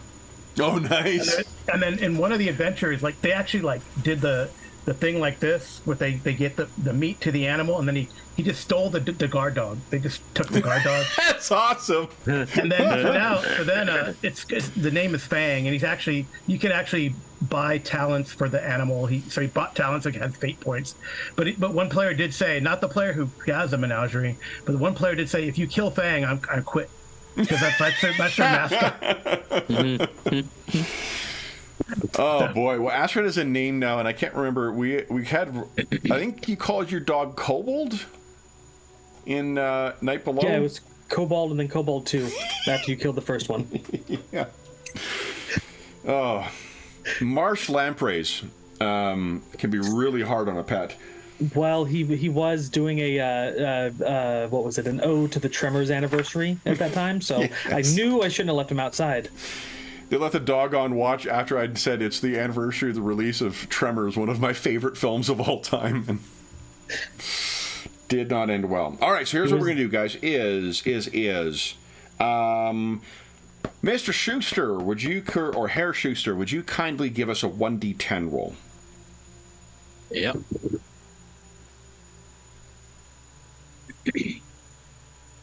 6.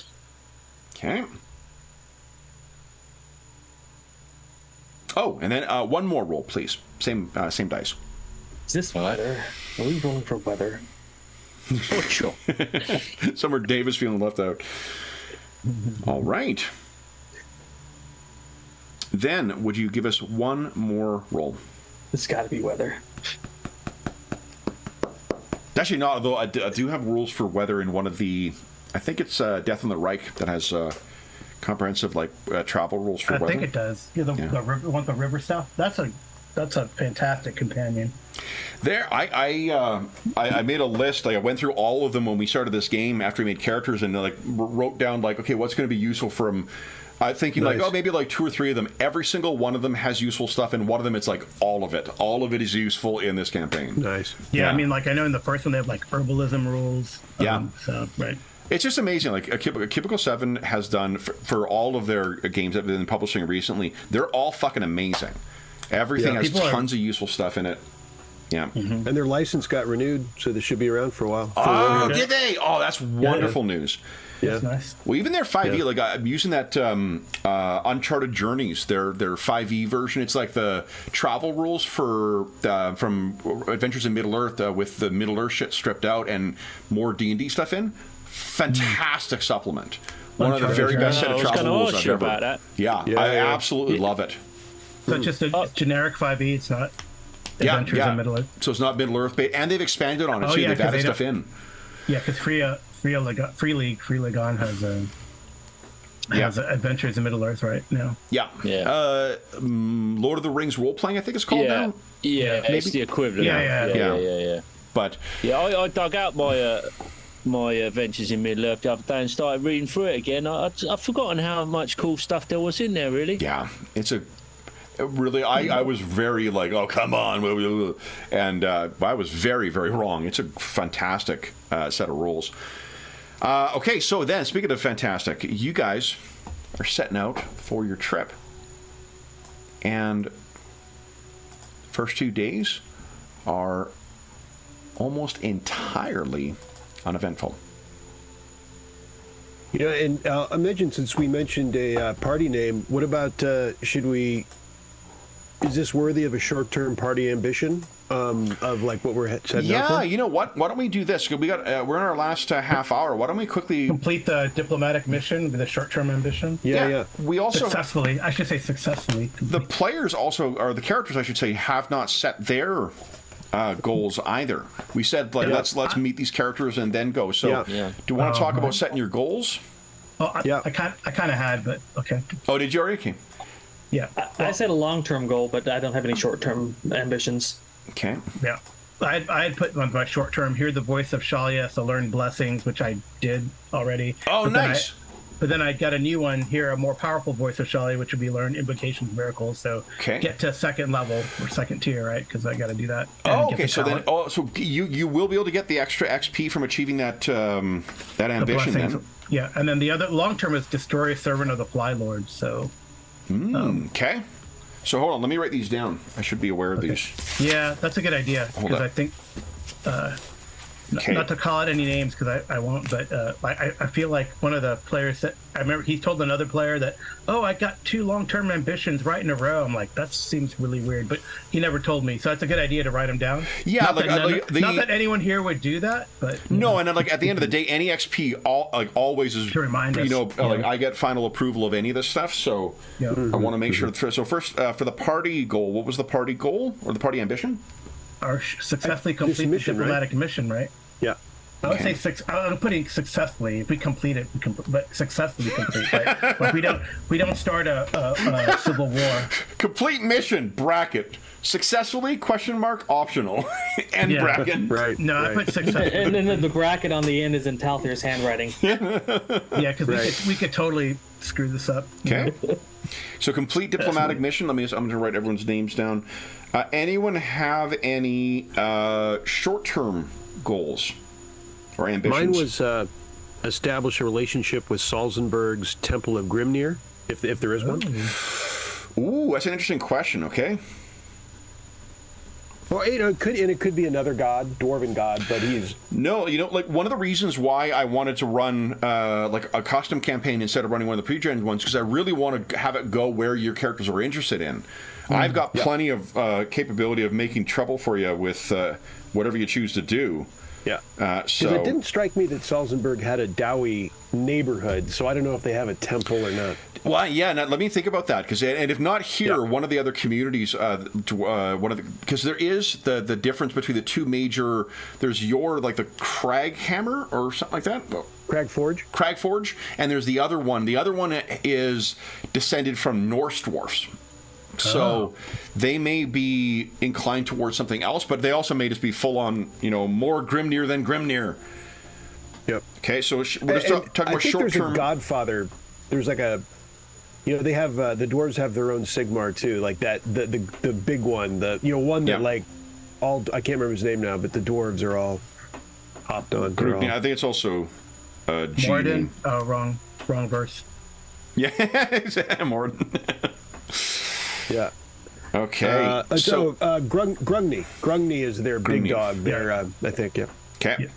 Yeah. So for short-term ambitions, first here, Frederick, Alwyn, Katarina, or Talthir. Any short-term ambitions?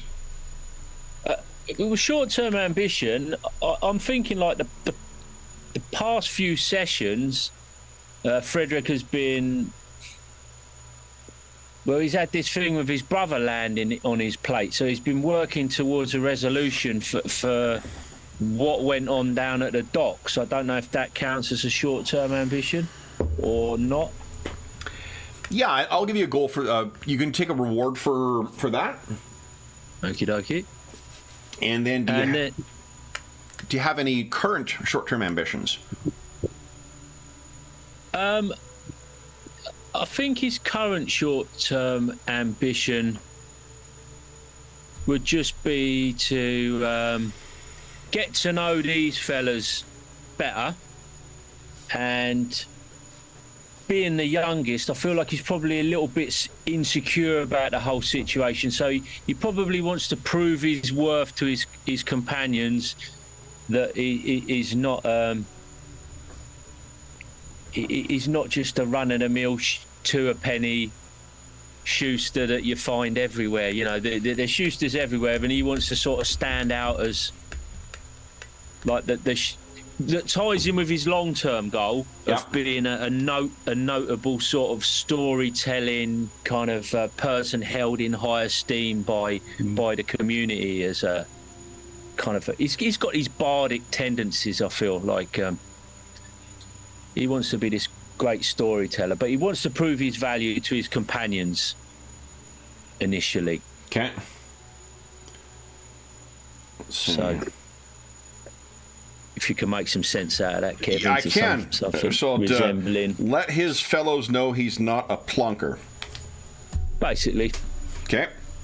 Yep, that sums it up. What about Alwyn, Talther, or Katarina? Any short-term goals? Yeah.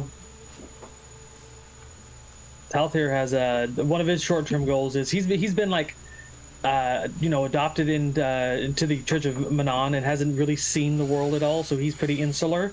So he wants to get out and travel more, if only to make contacts in different cities and Sure. stuff like that. So try to see more of the world. Yeah.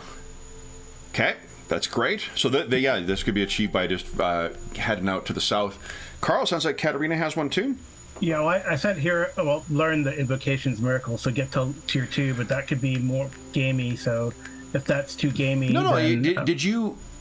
So for your first short-term goal that you wanted to try and learn like miracles or whatnot, or feel the touch of?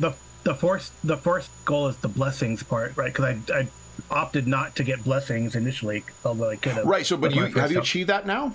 Yeah. Okay. So take the XP reward for that, and then do you have a new short-term goal? Well, that's the new short-term goal would to then become like a full-fledged priest, right? But see, I think it's kind of gamey. Yeah, I guess that's more like gamey. So, because I think that, especially for the short-term ambitions, it's stuff that you want to be able. Like, is there something you wish to? Got it. Well, now hearing Thognoth complain about not being able to swim, I think my short-term goal would teach the dwarf how to swim. Like, I think a short-term goal, like as an example, like if you, in keeping with what you had said about becoming a priest, right, is impress Mother Agatha. Oh, that's a good one. That's a good one. Okay. Yeah.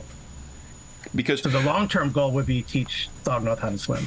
Yeah, that could be a long-term ambition. Alwyn, what about you? Any short-term ambition? Mine are quite sort of personal ones, I think. Like after the current events, training Astrid, because that failed, so he's going to continue that. Yeah. And he just wants to be able to earn enough money to purchase a bow, because that's something he used to have when he was back home, and now he finds himself without one, and they're quite a lot of money, and he wants to be able to buy one instead of steal one for a change. Okay.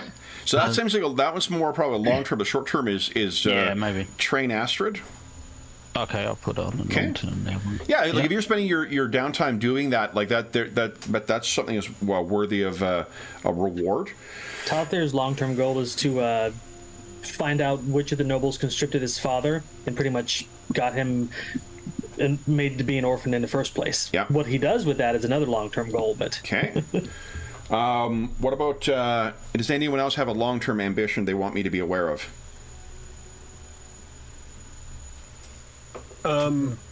So basically, like mechanically wise, what I want is you to clearly communicate to me so I know what you're working towards, so we can track when you achieve it. And also that way I can structure the campaign such that there will be an opportunity to do it.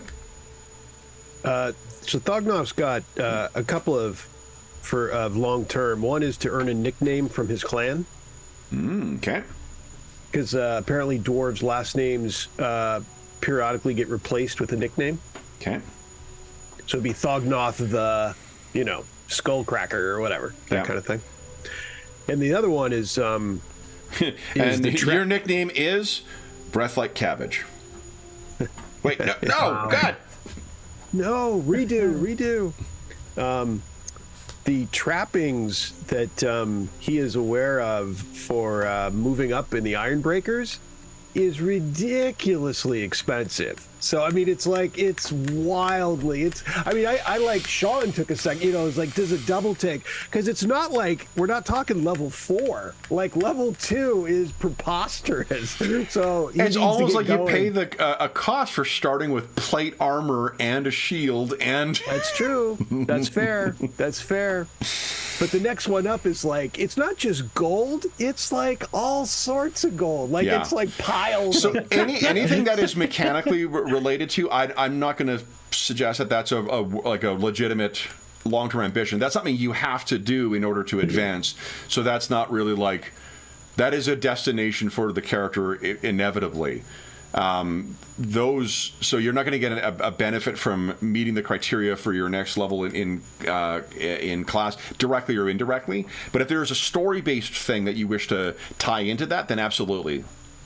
Yeah, he'll just go with the nickname from the clan. Yeah, because everyone wants to advance in their careers, right? Like all of our characters, Yeah. that is something you're working towards. You're not getting any pat in the back for doing that.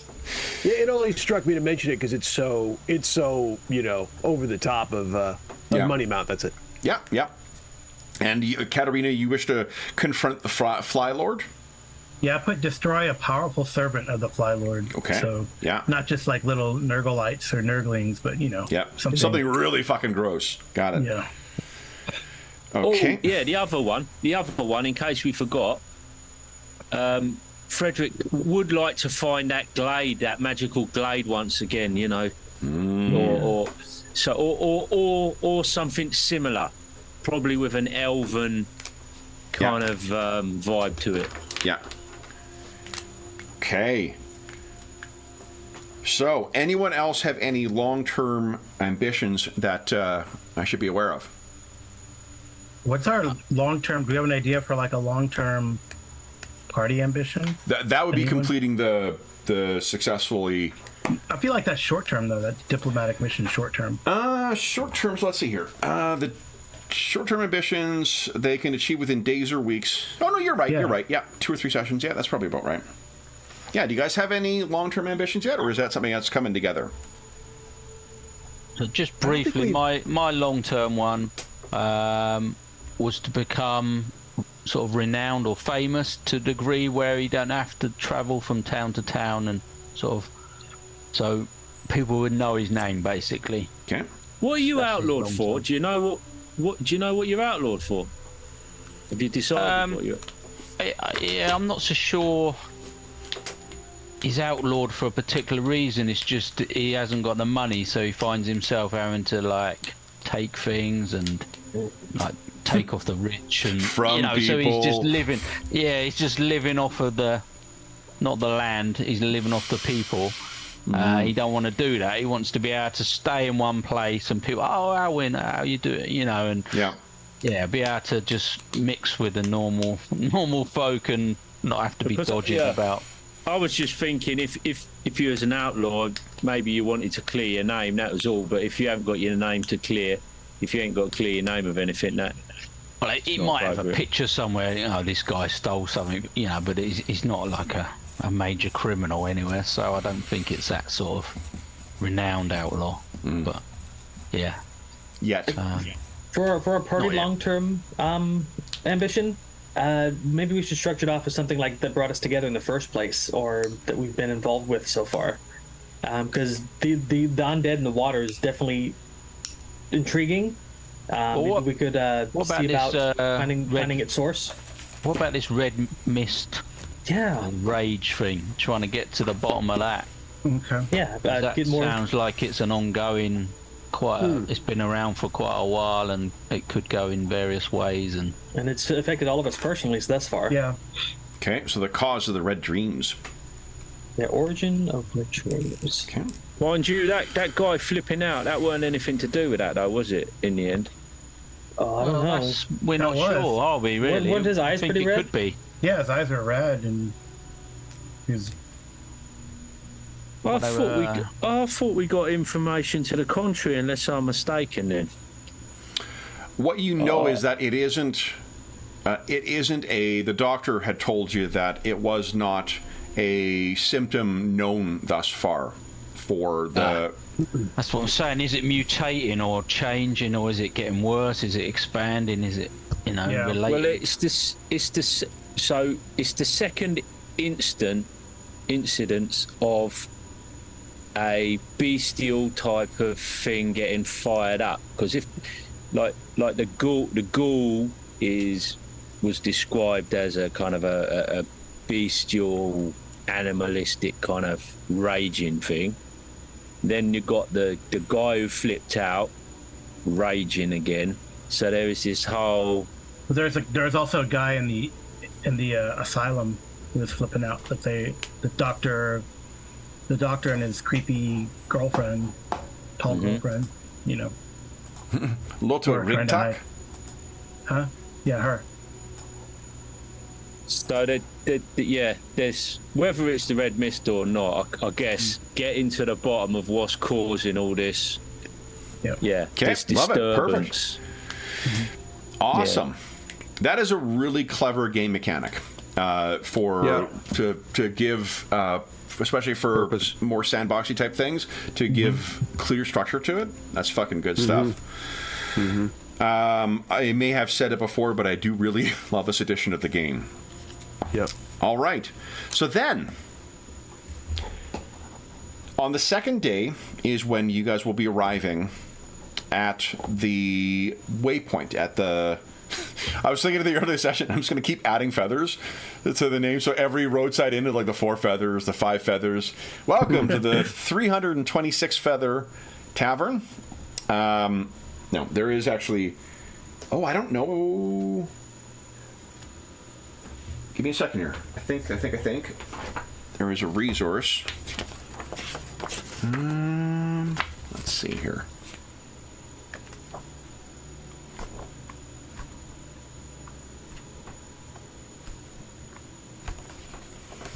Could I pick up a quarterstaff before we leave town? Yeah, if you got the money for it.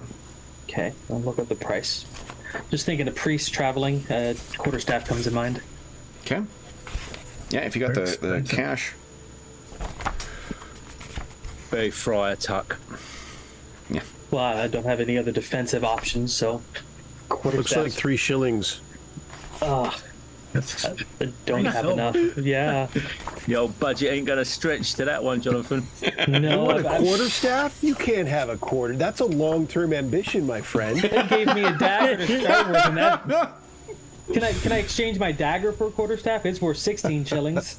But then how are you gonna eat? Yeah, so I was just gonna say, like, how are you gonna eat your food then? I'll pick up a knife in exchange as well. That's 8 shillings. That cannot be used as a weapon then. I have a quarterstaff then if I trade it out. Yeah, I think that no, you can't swap out gear like that because they're trappings. So Okay. There's your ambition. Well, Purchase a staff. hey, I'll add that to one of my short-term ambitions. Yeah. Yeah, I mean, you aren't we're getting supposed to XP for get- buying a gear. We're supposed to get like paid for this, so yeah. You are, yeah. So, as you guys are arriving at this, and it is like any of the other, sort of interchangeable roadside inns where it has, let's see here. Is this the one with the exterior where it's got the palisade around the outside? You know what? I think I have this as a handout for you guys already. Hold on. You need a Raikuda soundtrack, don't you, for Roadside Inn or something like that? Let's see here. Rough Night. Where are our handouts? There we go. I'd express. I do like this game quite a lot. It's a great art. Yeah, really, really great. And I love the setting. The characters you guys have come up with are fucking awesome. Great stuff. All right, so this is not on a river, but it is a similar, fully enclosed thing. And as you guys are walking up towards this, what you can hear is the sound of someone is kind of, seems like they're tuning or idly plucking away on a lute. And as you make your way inside, getting ready to settle in for the evening, you find... Oh, I'll put the handouts in between because we're almost done for today. So I will drop them into here. Get rid of that. I'll organize the handouts and stuff between now and next session as well. This is a bit of a mess. This is the fella. You see tuning his lute. And with him, he is speaking to a lovely young woman.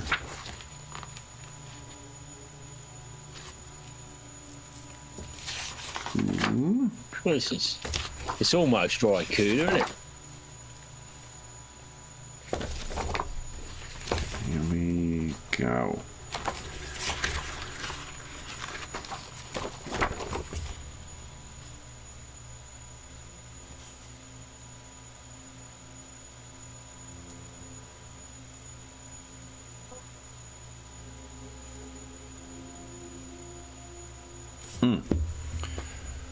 Talking to a woman.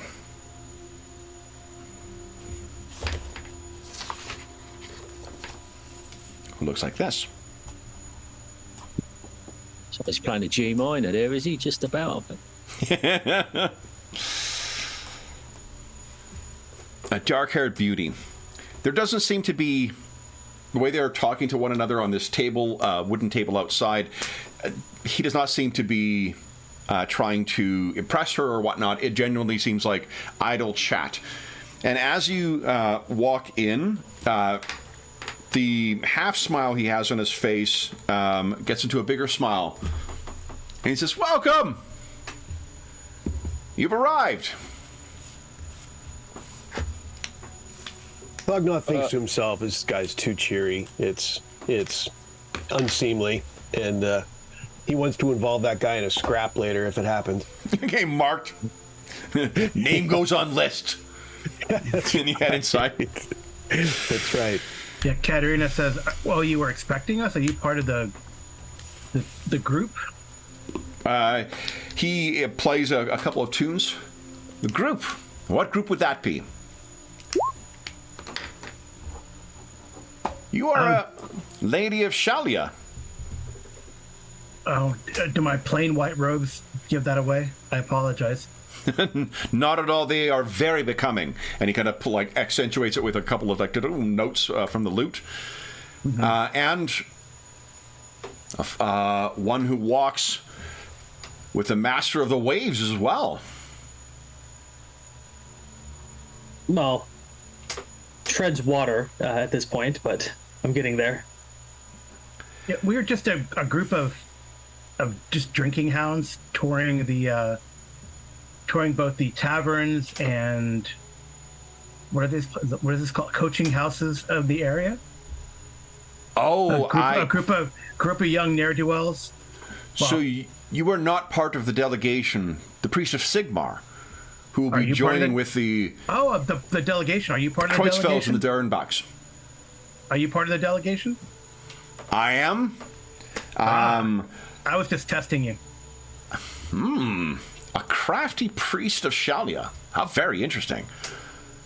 My name is, forgive my rudeness, Matthias Nelson.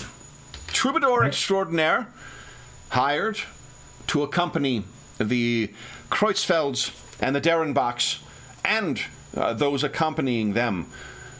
Add levity, music, and song. Well, yeah, pleased to meet you. I am Katerina of Shalia, formerly Kaufman of the Ubersreich Kaufmans. And she bows. For Ubersreich?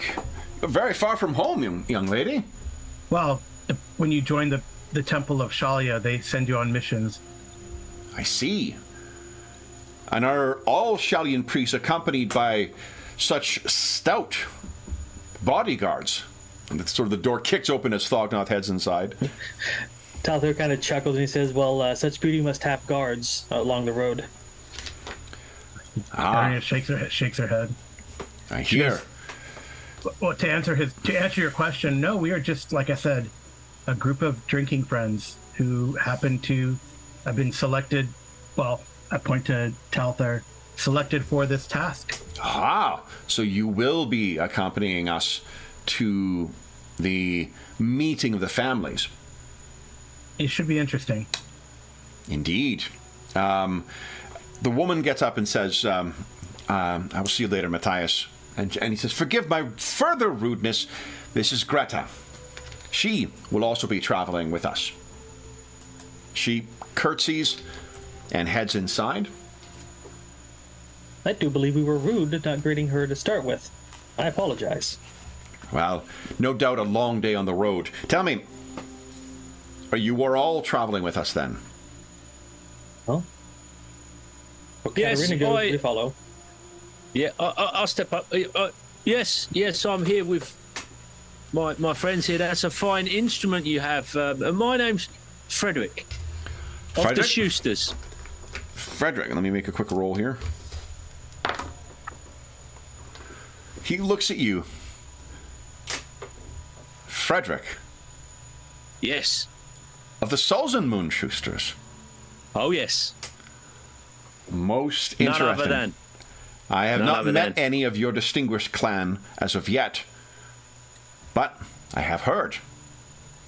Truly an important task before you to for the Elector Count to be sending one from such a distinguished family.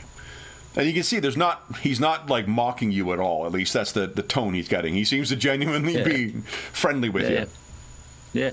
Oh well, yeah. I'm most privileged. Adventuring is my passion. I love to get out and meet folks, and it's an honour to meet an entertainer, and clearly a musician of your calibre is always a rare treat. So I look forward to spending some time with you. Treat is mine. Now, if I'm not mistaken, what I've heard of the Schusters is that their family keeps their ears quite closely to the ground. Oh, we do. Then, you are well informed, sir. You are well informed. Once you have settled yourself in, perhaps we might indulge in a particular favorite, shall we say, pastime of mine.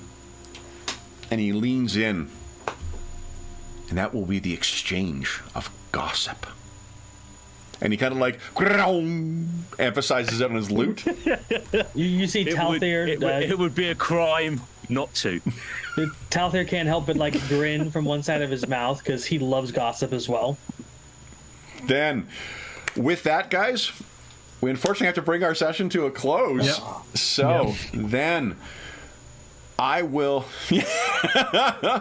Go gossip into your mug. Is it possible to roll your eyes so hard you throw your back out?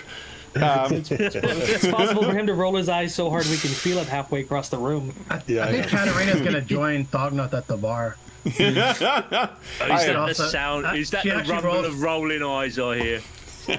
She rolls her eyes too, especially when Talthair says, "Oh, I love a little gossip." He doesn't actually say that. But... You little puke. That's how I imagine. I love a little gossip.